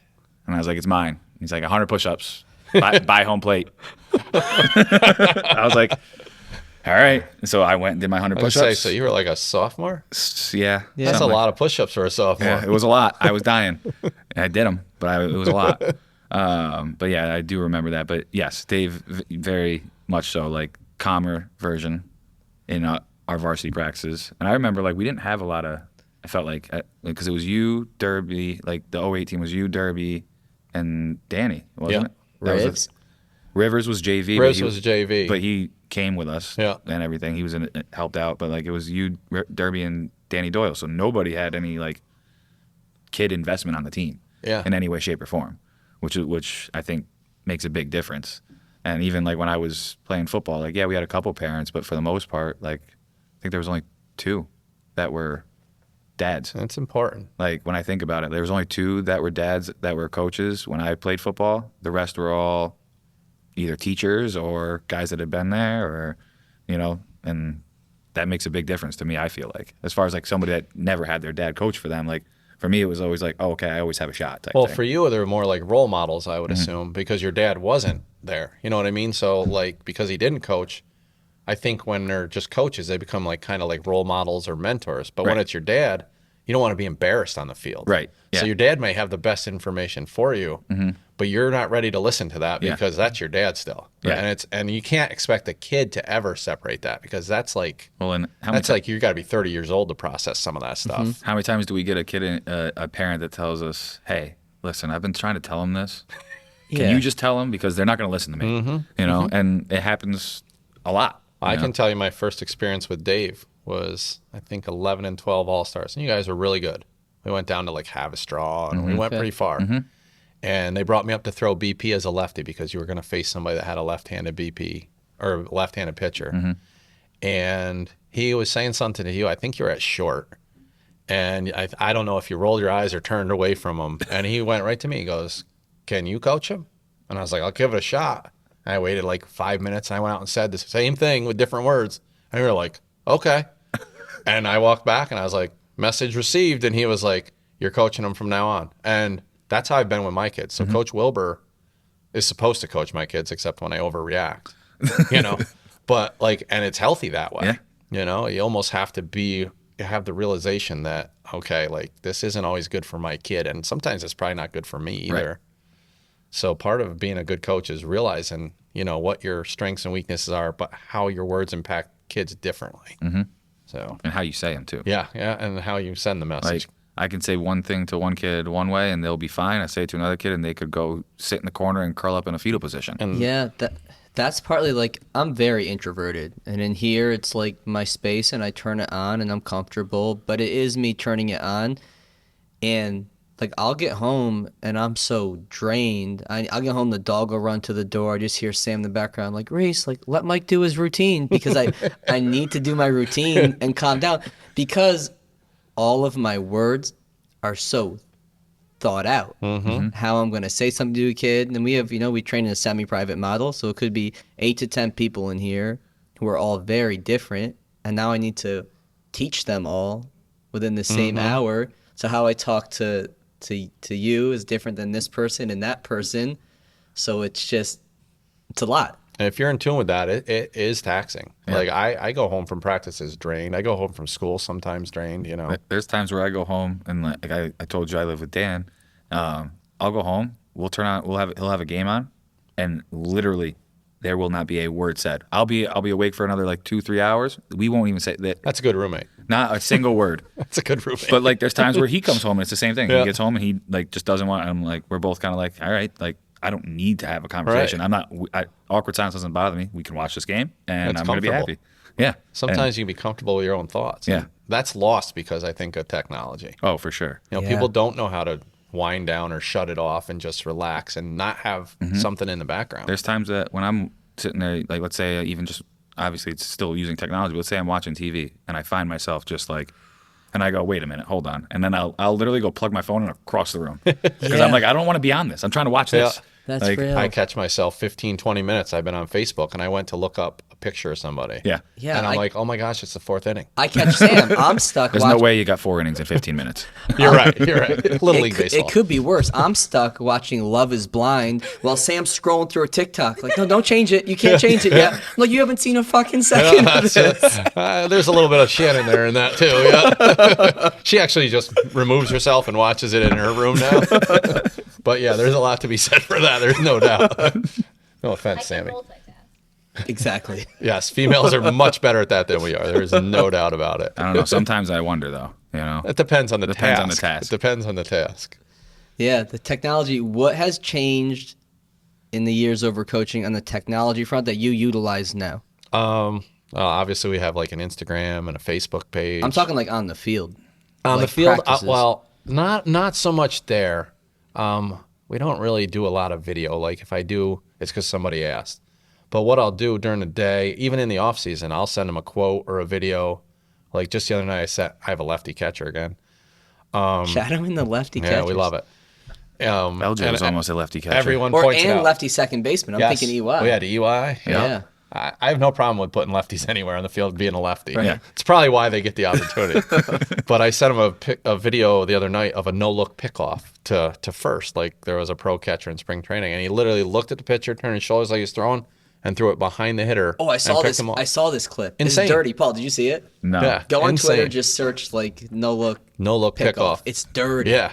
So I Was sent it it a to him. I catcher? was like, hey, we could do this. It was a yeah. catcher? And he goes, to third? Because I forgot he was lefty. Oh yeah. And I was like, yeah, we could definitely do that to third, bud. Paul, us saying this doesn't even do it justice. No, you got if it. you You don't got How see it. long ago was it? Yeah, I saw it like 2 nights ago. I saw it like yesterday. Yeah. Because there's a Twins catcher. Jay, try to can find find it. it on my It's a phone minor if I league didn't guy. It's not delete a it. pros guy. Just Twitter catcher. Baseball on Twitter. I could watch this no look pickoff. Yeah, it was on Twitter. Are you searching Twitter? Now I'm on Twitter. Yeah, search Oh, Twitter. I didn't save it. Shoot. Give it a quick look. If not, we'll Is it this we'll one? move on. Hold on, let me look. Oh yeah, that's it. That's definitely it. What? This is dirty. Hold on. Yep, Hold that's on. it. Hold on. Right? Yes. Yeah, nasty. But That's anyway, so Did you- crazy. Did you find it? Here. Come here. I will send that kind of stuff to the kids or quotes. And, I just expect them to give me a thumbs up or acknowledge that we sent it. So we communicate that way a little bit more. And I think the kids really like that. Isn't that crazy? He's like casual about Yeah, it. he's just like, The only thing I don't like about it is he picked off a Nasty, right? Yankee. He doesn't even Yeah. look to see if they got the no, tag. he doesn't. You're right. He doesn't even know if the ball went to first. Like, He- that could have been in right field somewhere. Picked off a Yankee, of course. Yeah, well. You know what could have made that throw too? Could have been There's no Donaldson. way you still have this. The big black box of a pitching machine. Yes, we do. You still have You that? still Yes. use it? I don't have the baseballs for it. So I forgot Jay, you that you remember this need thing? the seamless baseballs. Oh. Remember the seamless baseballs? Yeah. Well, you need seamless baseballs. So I put in some real baseballs, and they were just sailing at 75, Do you 80 re- miles an hour. So we shut it down Do until I you find remember Yes, the Vanderbeck. Vanderbeck? Tell the Vanderbeck Oh story. my god. Holy shit. I'll let you some. go. I'll give you 2 stories they're both similar. So Dude, I've never Vanderbeck's one. So we're picking up balls in the cage, and it feeds 8 balls at a time, or it holds 8 different balls, and it beeps every 7 seconds, and it tells you the ball's coming out. So we always say, shut it down. And for some reason, Vanderbeck, I don't know who else was in the cage, but there was a kid in the cage with him close to the machine, and it was beeping, and I even yelled across from the corner, like, hey, turn it off. And all of a sudden, you just hear, boom! Oh! And Vanderbeck took a 75-mile-an-hour ball right to the chest. He had every C mark across his Probably chest. from like 10 feet away. And he was easily no more than 30 feet away. like It smoked him. It's like a real I've never life- seen somebody go to the ground so slow though. Like he hit him should've and brought he that just up the other went. night. He just went down so slow. He was like, "Am I dying? Am I dying?" Oh, it killed him. It's like Happy Gilmore. 364 more days till hockey tryouts. Do you guys know Cole Watasic? What? I know the name. I don't. Numbers guy. Yeah, super smartest kid ever. He'll tell you every stat about every Red Sox. He got a World Series ring with the Nationals a couple years ago as that's a sick. worker, and then he was with the Mariners, and now I think he's just doing his own thing out west. But I think it was senior year, and we set up the 2-wheel in the corner, and we were just shooting ground balls, and because we only had one coach, and then we were just hitting them from the other corner. And I said, don't ever cross the midline of the gym. Right, because there's balls coming, and the machine, it was shooting like 1 to 2 hoppers, so it had some height on it. Yeah. Well, he bobbled a ball, and Cole being Cole, the smartest guy on the planet, but the lack of common sense just was there. Just chased it like a puppy, and boom, right off the head. Took him right off his feet. I thought, we sent him to the hospital. Like, I thought it was going to be really bad. He was in school the next day, fine. He was like, Coach, I'm fine. I'll be at practice. 75-mile-an-hour, no helmet, to the side of the head, unsuspecting. That's insane. And everyone is just like, Cole, and he's like, oh, it was my fault. Coach did tell me not to cross the midline. And he did say that on the way out. He's like, well, you did warn me. That's too funny. Those have been my worst 2 injuries, I think. Oh man, that. Were you that- guys, you were there when Ronnie got hit in the head at Catskill? Ronnie Montag. Yeah. Yeah. Remember that? You guys are younger. Wasn't it like his eye? His eye, he took a fastball at about 80 under the helmet to his eye, and it was an egg. Remember? It was an egg, like sticking out of his helmet. And he was fine. He was on a knee, and we were tending to him, and everything was calm. And the other pitcher, it was a little bit of time. He goes, "Can we get going?" And I got a ride on Ronnie's back towards the mound because I couldn't hold him back. And he went, and then I turned around, and do you remember Derby? Derby and their little coach were like nose to nose. I remember I that. remember this. Yeah. I think I I was a remember this. freshman. Dugout cleared too, but Yes, but they didn't. We didn't Standing get. on the Yeah, it was. Listen, it was a calm one. Yeah. I remember the first time I met Ronnie. I was in earth science class, and I smelled. I painted for Dave, so everybody dipped. So I knew I smelled cherry skull, and I was like, why do I smell this in earth science? I turn around and there's Ronnie just with a big lip right behind me. Bro, it was probably in 10th grade. Yeah, 11th, something like that. That sounds 11th like grade in Robbie. Earth Science, Yeah. probably. Yeah, Oh. that would have been what it was because he's 2 years older than you. So Yeah. 11th grade Earth 11th. Science. Yeah, that sounds right. Yep, sounds about right. I do remember that little tussle in Catskill. Yeah. I forgot about that. That was wild. Just out of nowhere, he goes, "Can we hurry up?" And all of a sudden, Ronnie was just going. Yeah. And Ronnie was not a guy you could hold back. No. No. No. I think Derby got in between them, and then that other coach came out, and somehow me and Ronnie got past him and ended up behind us. And then they were just like nose to nose, and both dugouts were like walking towards each other. But There's positives to letting people tussle. Yep. You let us tussle sometimes. Yep. I don't know if that's a story we're allowed to tell. We But can. We tussled during field hockey. floor hockey. Floor hockey. yes, Floor hockey. yes, Yeah. that was what it was for. Yeah. It was great. To see who would compete and all that stuff. Box and Sean. But that's fun. That's What the stuff I about- remember. Wasn't it EY and Nick too? The following year, you would have still I been wouldn't there. have been You there. wouldn't have been there. Faxon. They tussled. Yes. Jay? I will say- And they were mad. They were mad for like a week. I will say, yeah, Box and Sean were over it right afterwards.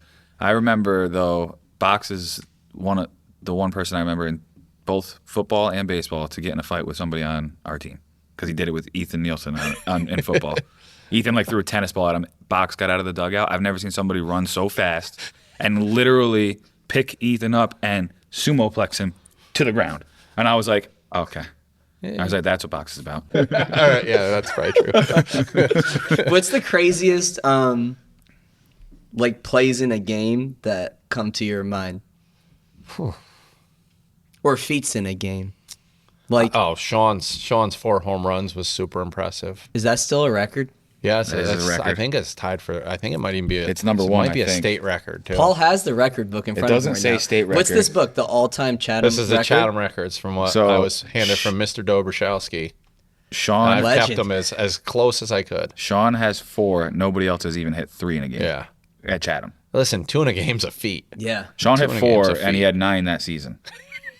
And me and Derby used to argue about whether he should play or not, all the time. Yeah. All the time. We were stacked in the outfield. Yes, I used to tell everybody. I still tell everybody. We had 15 kids that could play. Right. Like most years, all our guys that didn't get to play a lot would have started and been in the top of everyone else's lineup. Yeah. And that's where we are this year again. Yeah. Well, you guys are returning the whole team, We essentially. lost 2. We lost 60 some stolen bases, I believe, and 2 really good defenders and just great team guys. And then even my 2 bench guys were just like Jay McKay is the best bench guy I ever had. I can't even compare him to anybody. I gave him a chart and he became a coach, and the most positive kid I've ever been around. He's as big of a loss as I'll have, and he probably played 5 innings. And that's crazy. I would have never thought that way 20 years ago. Right. Just embracing how important everybody is. And him showing us, you can have such an impact. On top of it, he's he's probably going to be a medic or a firefighter. But every time somebody got hurt this year, he was literally we called him first responder. Mm-hmm. He would take our med kit before he even knew the kid was hurt, and he'd be there with our med kit on a knee next to the kid. There was a play at Saugerty as a kid slid into the fence and busted up his face. We just saw him slide in the fence. We had no idea. And Jay was there before the other outfielder was there. And he was like, come on, come on. That's He's crazy. amazing. That's So, awesome. yeah, it's pretty cool to see. We've got shoes to fill, but we got guys that can fill them. Yeah. You have both your pitchers back, right? 1 and 2. I got 3. 3. Yeah. I got Tate, and Tate to me is like Tate's a stud. he's like Sardo. He's Sardo. Yeah. Because I've He's seen. crafty. He's got testicles like Sardo. Yep. He told me, I'll tell this story, and it has some swearing in it, but it's not a big deal, and Tate really doesn't care. Yeah, I've known Tate for a while. He won't. So we're in the state semifinals, and no, this is a state championship. So the night before in the state semifinals, it's 1-0 in the 7th, 2 outs. We load up the bases. He hits a grand slam. Yep, I remember that. So that's huge. I mean, just takes the weight off us. Tyler can finish without pressure of like, I'm going to run my pitch count out or worrying about one guy on base. Like one guy's not going to kill him. So I'm like, just attack the zone. Don't worry about it. We shut him out. Next day, we fall behind the state championship. And so Matt runs up his pitch count. He let in 4 in the first, and then he holds them for 6. And we get to the 7th, and I think he had 13 pitches left. First guy singles, hits a guy, an out, walk, and he's got like 4 pitches left. This kid fouls off like 6 pitches. We finally get him out. 2 outs, bases loaded. Matt's out of pitches. I remember watching it. I gotta go to Tate, who I have faith in, but I don't know what Tate has. Paul, we were watching this at a grad party together. We were watching this at a grad party together. Yeah. So I walk out to the mound, and I'm walking slow. I'm like, okay, I've got to get him calm. I've just got to get him to throw strikes, and hopefully he hits it at somebody or something. So I walk out, and I'm like, all right, what are you going to say? And I'm getting all this going in my head. What's the score right now? It's 6-4, bases loaded. So tying runs on second, winning runs on first. And I think they're 5th hitters up who had a double and a single. Were they the home team? Or they Yeah, they're the that's home what team. I thought. I Yeah. thought it was the bottom of the inning. So I walk out, and Matt's like, sorry, nothing he could do. He pitched great. I take the ball, and I go to talk to Tate, and he goes, give me the fucking ball. This game's over. And I was like, smacked down on the ass. And I said, I'll save my speech for next year. And I walked away. I was like, whoa. Wow. Yeah, in this moment, to have that kind of fortitude, man, I was just like, I walked back. I said, we're good. Yeah. I looked Dan in the eye. I go, we're good. If he throws strike one, we're good. Yeah. And this kid, what year is he in school? Junior? He was a sophomore, so he's a sophomore junior last That's now. incredible. Yeah. How'd the at-bat end? He struck him out. 4 pitches. Yeah. Yep. I remember he Ball, fastball, foul, slider. because I remember he missed you said something about how he missed the first pitch, and then he was like, I'm not missing another one. Yeah. And then But that was our mentality all year. Like when we fell behind 4-0 in the first, so Dan's out telling me to get Matt out. you were gonna say Zach. Yeah, I almost did. There's a lot of similarities, and I'm like, we're not taking him out. Like he's one of our dudes. He'll be fine. Whatever. Does your we'll get brain him. flash back to Oh, 08? Like, here we so, go again? Oh my gosh! In the first inning, yeah, no doubt. I was like, oh, it's happening this early. You couldn't wait at least? You have those thoughts, and then you just got to get them out and focus on what's going on because Right. we got to get out of the inning. I mean, they still had bases loaded in the first after they had 4 runs. Yeah. So Matt did a good job of getting out of that.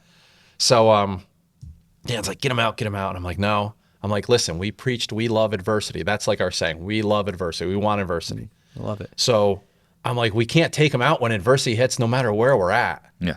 So, I'm like, all right, we'll just calm them down when they come in. So he gets out of it, and they come in, and I jump into the middle. I'm like, all right, guys. And Tyler and Matt are like, we're fucking fine. This is what we wanted. Let's fucking go. And I was like, okay. Team on 3. I honestly didn't coach much. Well, your job was done at that point. you know? But that's what we said on the ride home was these guys bought in so well that we didn't really have to do a lot on those rides. It was more just kind of getting them calm and letting them play. But it wasn't like we had to coach them a lot at that point. Like their instincts became so aggressive. And I honestly think a lot of that reflected from our base running because we became so aggressive base running that it carried over to everything. Like you give the pitchers a ball and they're just like, I'm going to throw this ball by you. And they didn't care who it was. Went up to Boston Spa and we're down 4-0 and we beat them 17-5. And that's a very good team. Yeah. And our guys never, it was the same thing up there. They looked at me and like, we're good. We're going to hit this guy. And I'm like, okay. Yeah. And it's just, that mentality, the mindset really is what probably did it. I mean, obviously we had some talent and we have some dogs, but. Well, in the team chemistry, I know a lot of those kids have played together for a long time, which was the same thing for us. Like we played together it was all the kids that made All-Stars in Little Leagues, all the kids that played all the way through modified and whatnot. We played for 10 years together. Yeah, except for Sardo and Kaz. Because they were pudgy and slow at that point, right? I don't think. Sardo still made All-Stars because he could still pitch. I thought he told me he didn't for some reason. He I don't definitely. remember. I definitely remember Sardo being on All-Stars at least once. I did Dude hit a can home, pitch. Yeah, I did hit a home run off spin Sardo it. once, and off Zach I'm once. glad you got that in there. Yeah, had to do that. It was on the little field when I was 11, so Still counts. still counts.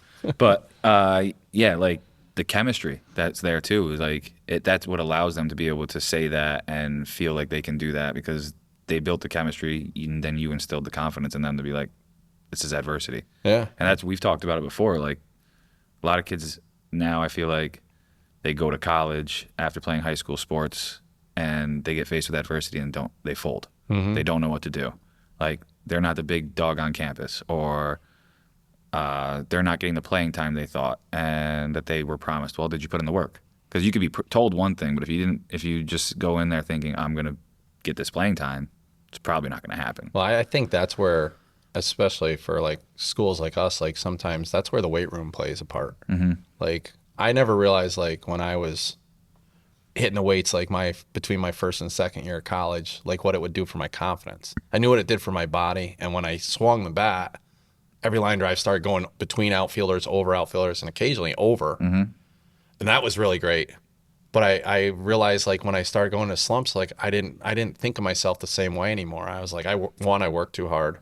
Two, I'm stronger, I'm better than that guy. And I never had that mindset, and I think that was a byproduct of just working out. You know, I think, like, a lot of kids don't, and parents don't value the workout as much as they should for what it does for you personally, and it carries into life. I think when people don't, it becomes a time commitment and prioritizing thing, because you want to be doing your skill stuff so much, because your skill stuff is what people think is, and which it is going to get you seen and get you playing well.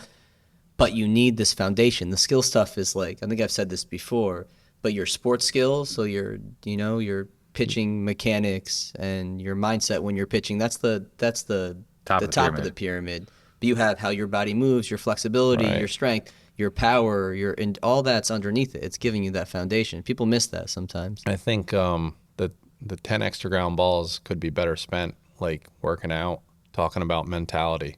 And I didn't used to think that. I always thought, oh, we just have to get more reps, you know, but I think the mindset and the physical part is bigger. Yeah, you can compete with a shitty swing, and you can feel the ball with a terrible glove, but you can't compete without the right mindset. And you can't drive the ball without the right body, or the right, you know, it has to move properly. Right.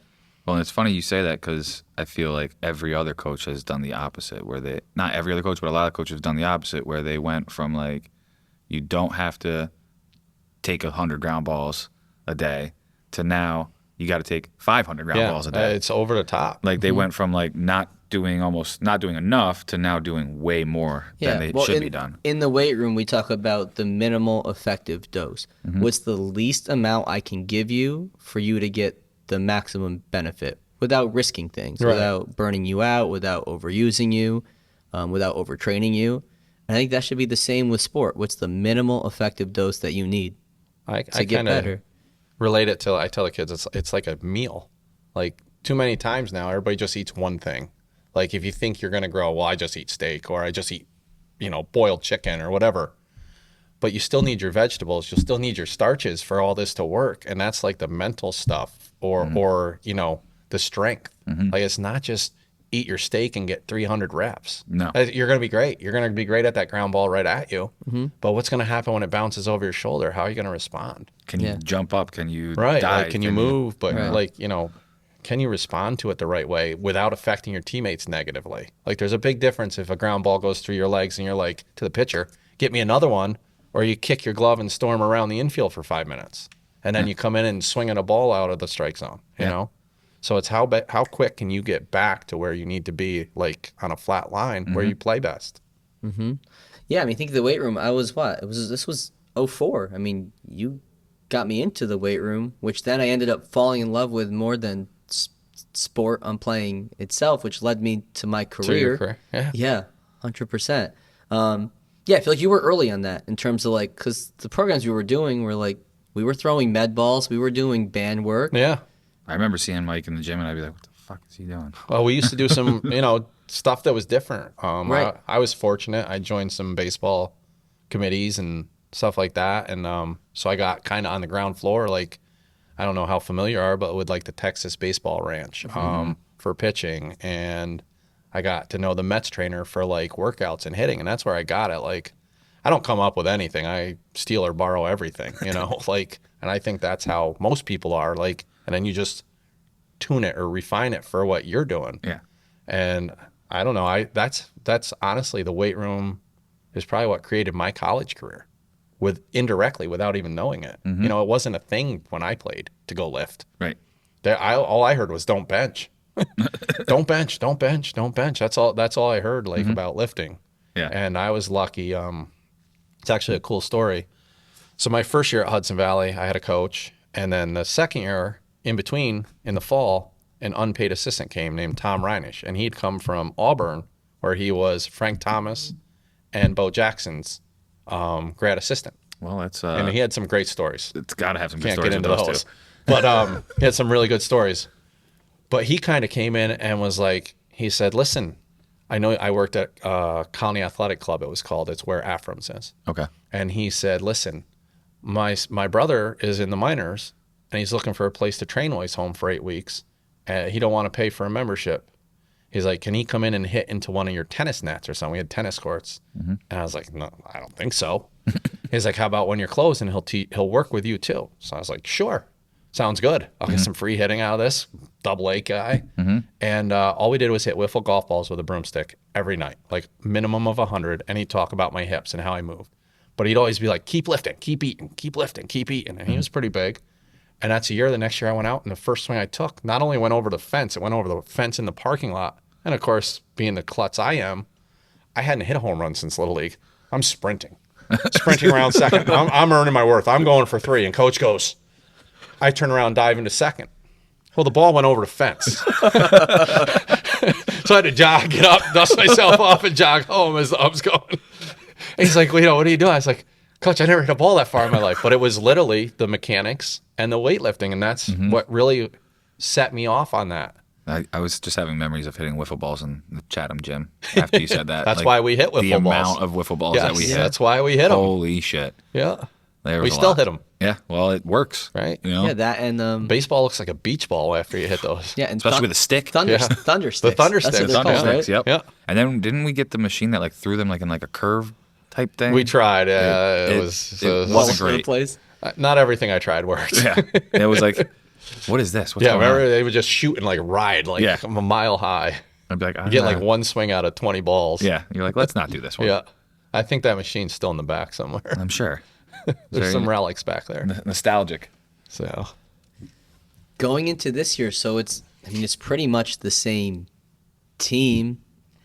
How's that for you going into it in terms of, are you like, okay, do I have to reinvent anything, or like, let's just continue where we left off? I've already been thinking about that.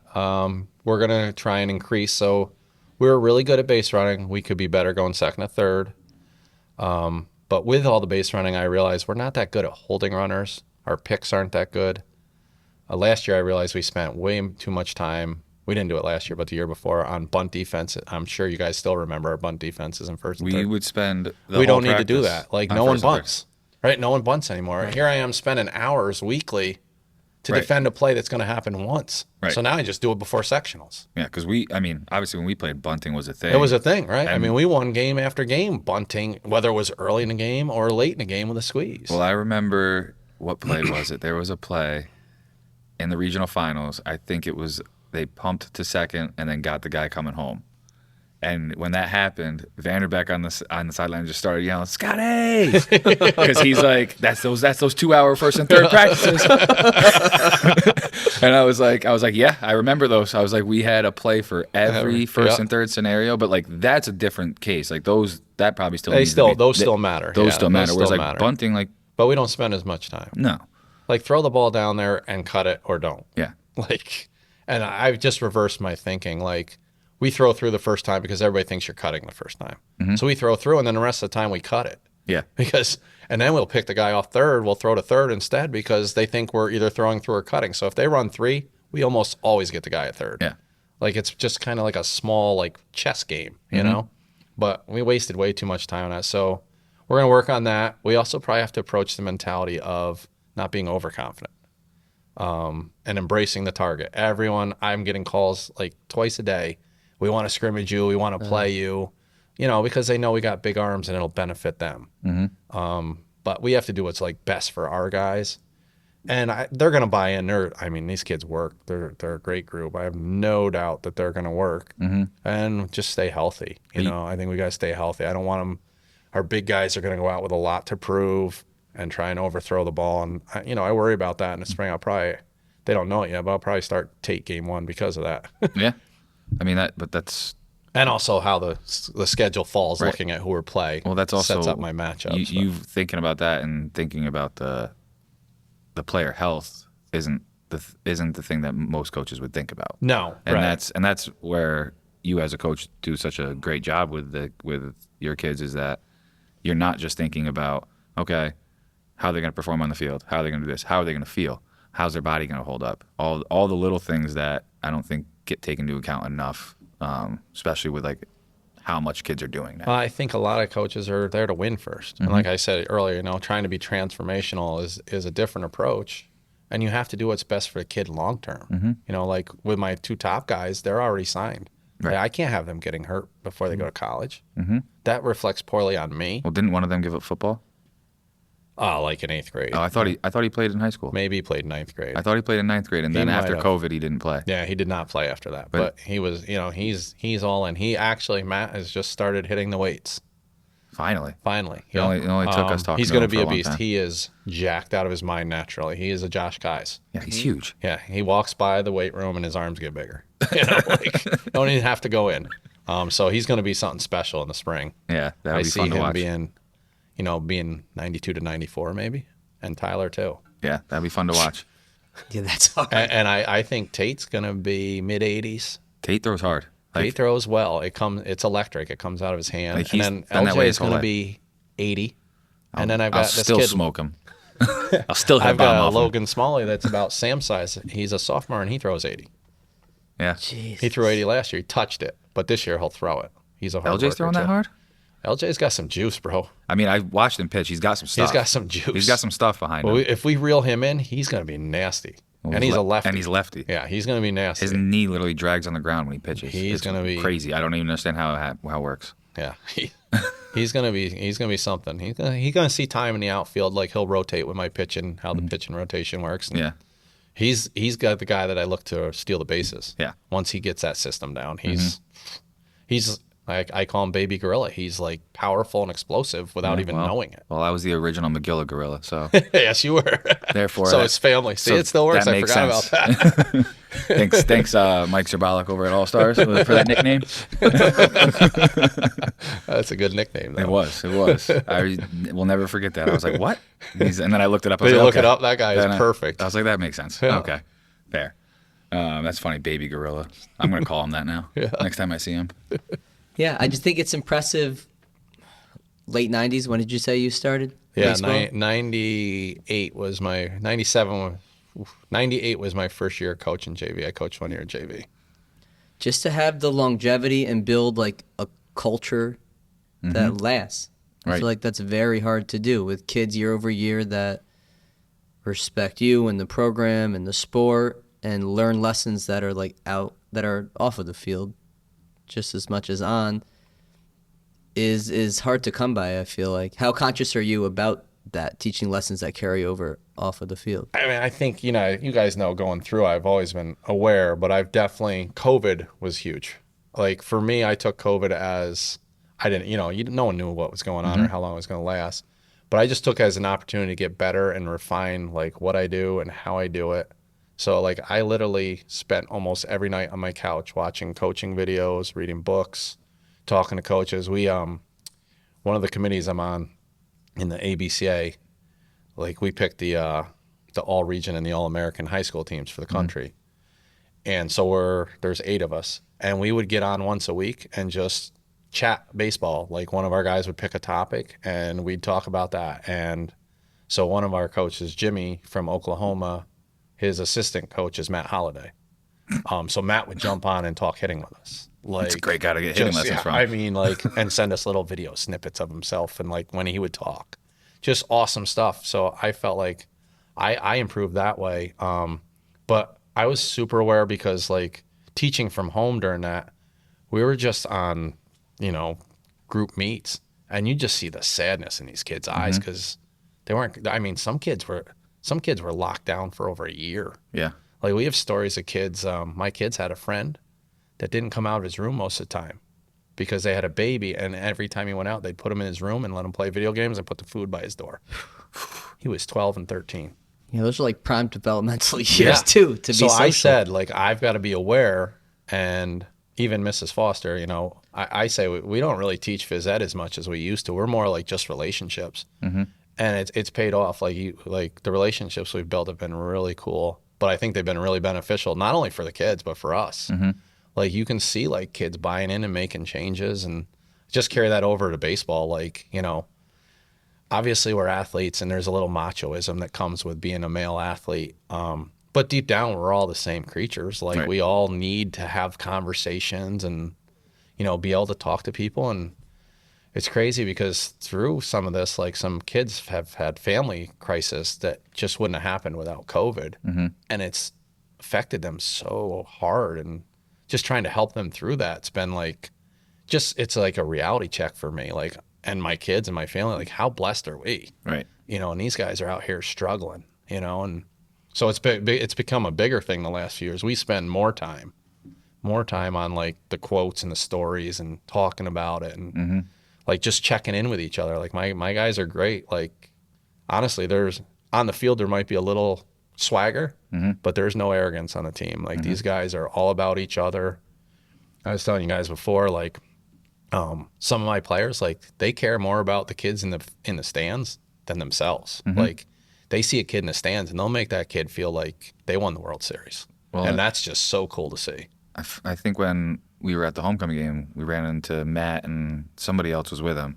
And just the way he like interacted with another, like one of the other kids came up and talked to him, and I was just like, that's like that's how it's done. Like, and our whole team's like that. Like obviously Matt and Tyler set a lot of the tone, but they're like that's who they are, and that's really cool. Like, you know, they'll run off the field and go find a kid and hang out with the kid, and their girlfriend's there waiting for them. Like that's unheard of. Like, and I'll never forget when you guys were in school. It was basketball season, and we were playing Taconic, and their athletic director came over, and I was standing by the door like I always did, or sat right there. And you guys would come in and shake hands and keep going. And he was like, what is it, your birthday? And I was like, huh? He's like, our kids don't even acknowledge we exist. And it was like an eye opener, like how lucky we were, and like that the relationships matter. Yeah. You know? Yeah, they matter the most. I think COVID just sped that up. Yeah. Right. Especially, you know, your relationship with kids on a coaching standpoint and teaching standpoint. Because they got, you know, shut out from socializing for 2 years during prime years where they need to be developing and talking to people and talking to adults. I just watched my own kids go through it, and like we basically took all the rules away in the house about video game time. Yeah. Because that was their only form of communication. They put these headsets on And now go shoot up, you know, whatever on Fortnite for hours, but that's the only time you'd hear them laugh all day. because they'd be talking to their friends, talking smack, talking shit. Yeah. And one of the things that I loved when I saw it on, I either saw it on like Facebook or something that you did this year with them, was you had the guys on the team pick a teacher. I thought that was like to give their jersey to, right? I thought that was awesome. Like I saw that and I was like, this is really cool. Like, because one thing I've noticed is I feel like the school spirit in general isn't as much as it used to be at the high school level. You nailed it. For the most part, where like even like my niece, like she brought it up. She was all excited about something with like the pep rally or whatever, and then she was like, the pep rally was okay, but like nobody was into it. Nobody was tackled with a Nobody was sumo tackled suit with a on. sumo No suit. one's ever gonna get tackled again. But besides that, What's his name? Tyler. Tyler, yeah, you got blasted. it's on YouTube, and I've It's showed still it. there? I've showed it See, numerous it never times. goes away. I'm gonna bring that up. I have showed it. You just got to search Chatham Pep Rally 2007. That's No, it. is. It'll pop up. It's funny you said that, Paul, because like through COVID, like our community just fell apart. You had to choose sides or whatever, and the school had to take a stance. And no matter which stance you took, it was wrong. Well, that's where our country's at. Right. And it was a reflection of what was going on. And like you just sensed it. Like the kids, you could tell, and talking to them, like they didn't, like you guys loved the teachers like that you had, and our kids didn't have it. And I don't even know where I came up with it. What I had planned to do was have a pitcher or a teacher come throw out a first pitch every time. Okay. But the first game, they backed out, the teacher I had, and then I just kind of forgot about it. And then we were getting ready to go to sectionals or something, and I saw it's some kid with Josh Allen. Josh Allen takes care of this kid, like that's, you know, challenged. And I was like, we need to do something here. And I still don't know where it came up with it. And somebody was like, maybe just have them give it. And I was like, oh, that's a cool idea. The impact that had on our teachers. I wish I'd brought some letters. You'll cry every time. Yeah. Like, I had a teacher, probably our best teacher, wrote me like a 3-page letter thanking me and saying she thought that she had no connection with any kid, let alone this one that picked her. Mm-hmm. And she's like, I'm staying as a teacher. I was done. Yeah. And that was multiple times, like things like that, because you forget, like, the teachers got disconnected too. Right. And the kids didn't know it's not the kids' job to reconnect. And the teachers are so lost in trying to teach to the test and all this stuff because we're behind in everything that they forgot. So It was like, John Thorson said it best. He's like, the baseball team reunited the school, but it also reunited the community because of the chase we won, no matter how it would have outcome. But one of the cooler, I told you about Miss O'Connor and Betsy and them, but we're out to state championship, and I try not to look in the crowd. I try to stay focused and whatever, but I wanted to see my wife and my daughter and my mother-in-law were out there. So I tried to, like, in between innings, I'd run off and I'd try and take a mental picture. And I looked up, and Mr. Pearson, this is mid-inning. There's nothing going on. And he's just going. He's just going. And here's a math teacher and another math teacher. And there's like 7 teachers that drove to Binghamton for the one game. That's awesome. And, like, to me, I was like, that was one of the moments that's, like, right here in my photographic memory. I was just, and the kids noticed it. Like, Tyler came off the mound the night before and was like, did you know Mrs. Fisher's here? I was like, huh? No, she is. That's awesome. Like, but you're pitching. Focus. But that's Tyler. Like, Tyler sees everything at all times. So that was a really, like, cool sidebar of the experience. Yeah, like I can say, like, when I saw people go to the regional game and everything, like, it was definitely there. And I brought that up too because I went to the football game and there was a lot of people there. But when I was talking to my sister about it, she's like, "This is only because it's homecoming." And that's the thing that I was like, "Wow!" I was like, Friday nights were like, everybody was at the game. I hated being the AD. Like, there was, like, parents from Watervliet wanting to fight parents from Chatham, like, every time. Yeah, well, that's because it's Watervliet. When did you stop working as AD? 6 years ago. Just because your kids are getting older? That was part of it. The main reason was my dad his health was failing. He was on his way out, and, like, literally 2 weeks before he passed away, he wasn't always coherent, and this day he was, and we were just chatting, and he said, you're not doing everything right. He had like full sight. He looked me right in the eye. He's like, I taught you better, and I was like, what are you talking about? I was like, man, I get a lecture. He's not even like, he's barely coherent. I'm still getting lectures. Like, I'm thinking, like, I'm angry, but I'm also like, oh, this is cool. Yeah. And he goes, I told you that you work to live. You don't live to work. And then he kind of just, like, put his head back down. And I just sat there for a couple of minutes. And I was like, shit. And then I just started thinking about it. And he passed 2 weeks later. And it stuck with me for like 6 months. Every day that was in my head. And by, like, May, I was like, I'm good. Yeah. I'm out. My mother-in-law is raising my kids instead of me. For what? Couple $1,000. Yeah. And listen, I enjoyed the shit out of AD. Those challenges of, instead of just making one team good, trying to make the entire sports program, that was awesome. I didn't like the administrative crap, but I love that. And I'll go back to it if they let me when my kids are grown. Like, I love the fact that we were building teams to represent. When you guys were there, that was the best teams in my history, like, across the board. Yeah. And that not because of me. The only thing I that hope sucked I was had a little basketball. impact. Yeah, you're right. I'm not wrong. I was there. You're not wrong. On the bench. You're right. But, like, that challenge is, like, fun, but it was so time consuming. Like, every winter night I was in the gym, whether it was girls, boys, or volleyball. And here my kids are just rolling around on the floor playing with their NASCARs, and I'm never there. And when you are there, are you there? And then I'm there. I'm thinking, do I have a driver for tomorrow's trip? Oh, what ref do we have? Oh, geez, I got to talk to this coach. So it was really unfair to Shannon, probably too. And I think I've apologized plenty, but it was definitely, it's a great gig, but it's got to be at the right time. Right. Yeah, that's heavy. But I love hearing your, I guess you call it transformation as a coach, and then how that just blends with the story you just told on the personal side. Yeah. That your relationships with your family has to be the priority, and then prioritizing relationships with your athletes and with students is key, and that's the future, I feel like, of coaching. And if people don't do that, when you stay in the old school yelling outcome-based ways, I feel like you don't have much time left. Yeah, you're a dinosaur. No. You're a dinosaur. There's That's no doubt. That's why on the biggest stage you see coaches like Nick Saban still be successful. Mm-hmm. He's adapted with the times. He definitely was probably a yeller at one point. I'm sure he still is. And at he times. probably is at times, but there's a rhyme, point. Right. There's a rhyme and reason to it. Like it's Right. not just for no It's reason. not just yelling because, geez, my wife said I didn't take out the trash. Right. I'm gonna go take it out on these 22-year-olds. Right. It's like it's right. It's thought out. and you hear it with whether for you with guys you've coached, whether it's me, Mike, Jordan, any of us, you hear it with like Nick Saban, with players that play in the NFL. Every single one of them talks about the relationship, and that's how important that I think it is that all the way up to the professional Division I level, it's just as important as being good at your sport and being a good coach. Well, and the knowing other things. thing I think that's evolved is the home dynamic. Like, I don't think the relationships are as strong in a lot of homes. Whether it's both parents are working, it's a single parent home. But there's a lot to be said for like having two parents at home.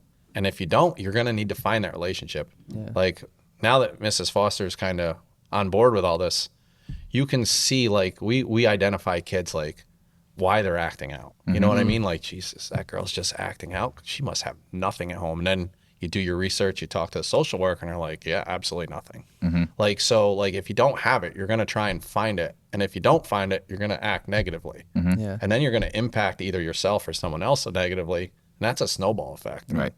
You try to avoid that and at least give them something. Yeah. Yeah. No, I love looking at the next layer. Yeah, it's like bad home life, add in social media, add in just turn on the news or scroll through your feed today and Add in that's other Stress shitty City, kids. other shitty kids. Turn your phones off and turn the news off. Yeah. Yeah. I don't watch the news. I haven't watched the news since the I second own- week of COVID. I only read the things that I find important, Yeah. and I refuse to watch it because it's only negative, and I never get anything positive out of it. And even like sometimes with like ESPN, I'll go listen to like a podcast. I'll take a podcast any like- day over that. Like Ryan Clark's podcast, the Pivot with Channing Crowder and Fred Taylor is like one of the best ones like for sports. Like look if you that want like up. sports talk, like Yeah. they have good athletes on there. They've had Mike Tyson on there. They've had guys that aren't athletes on there.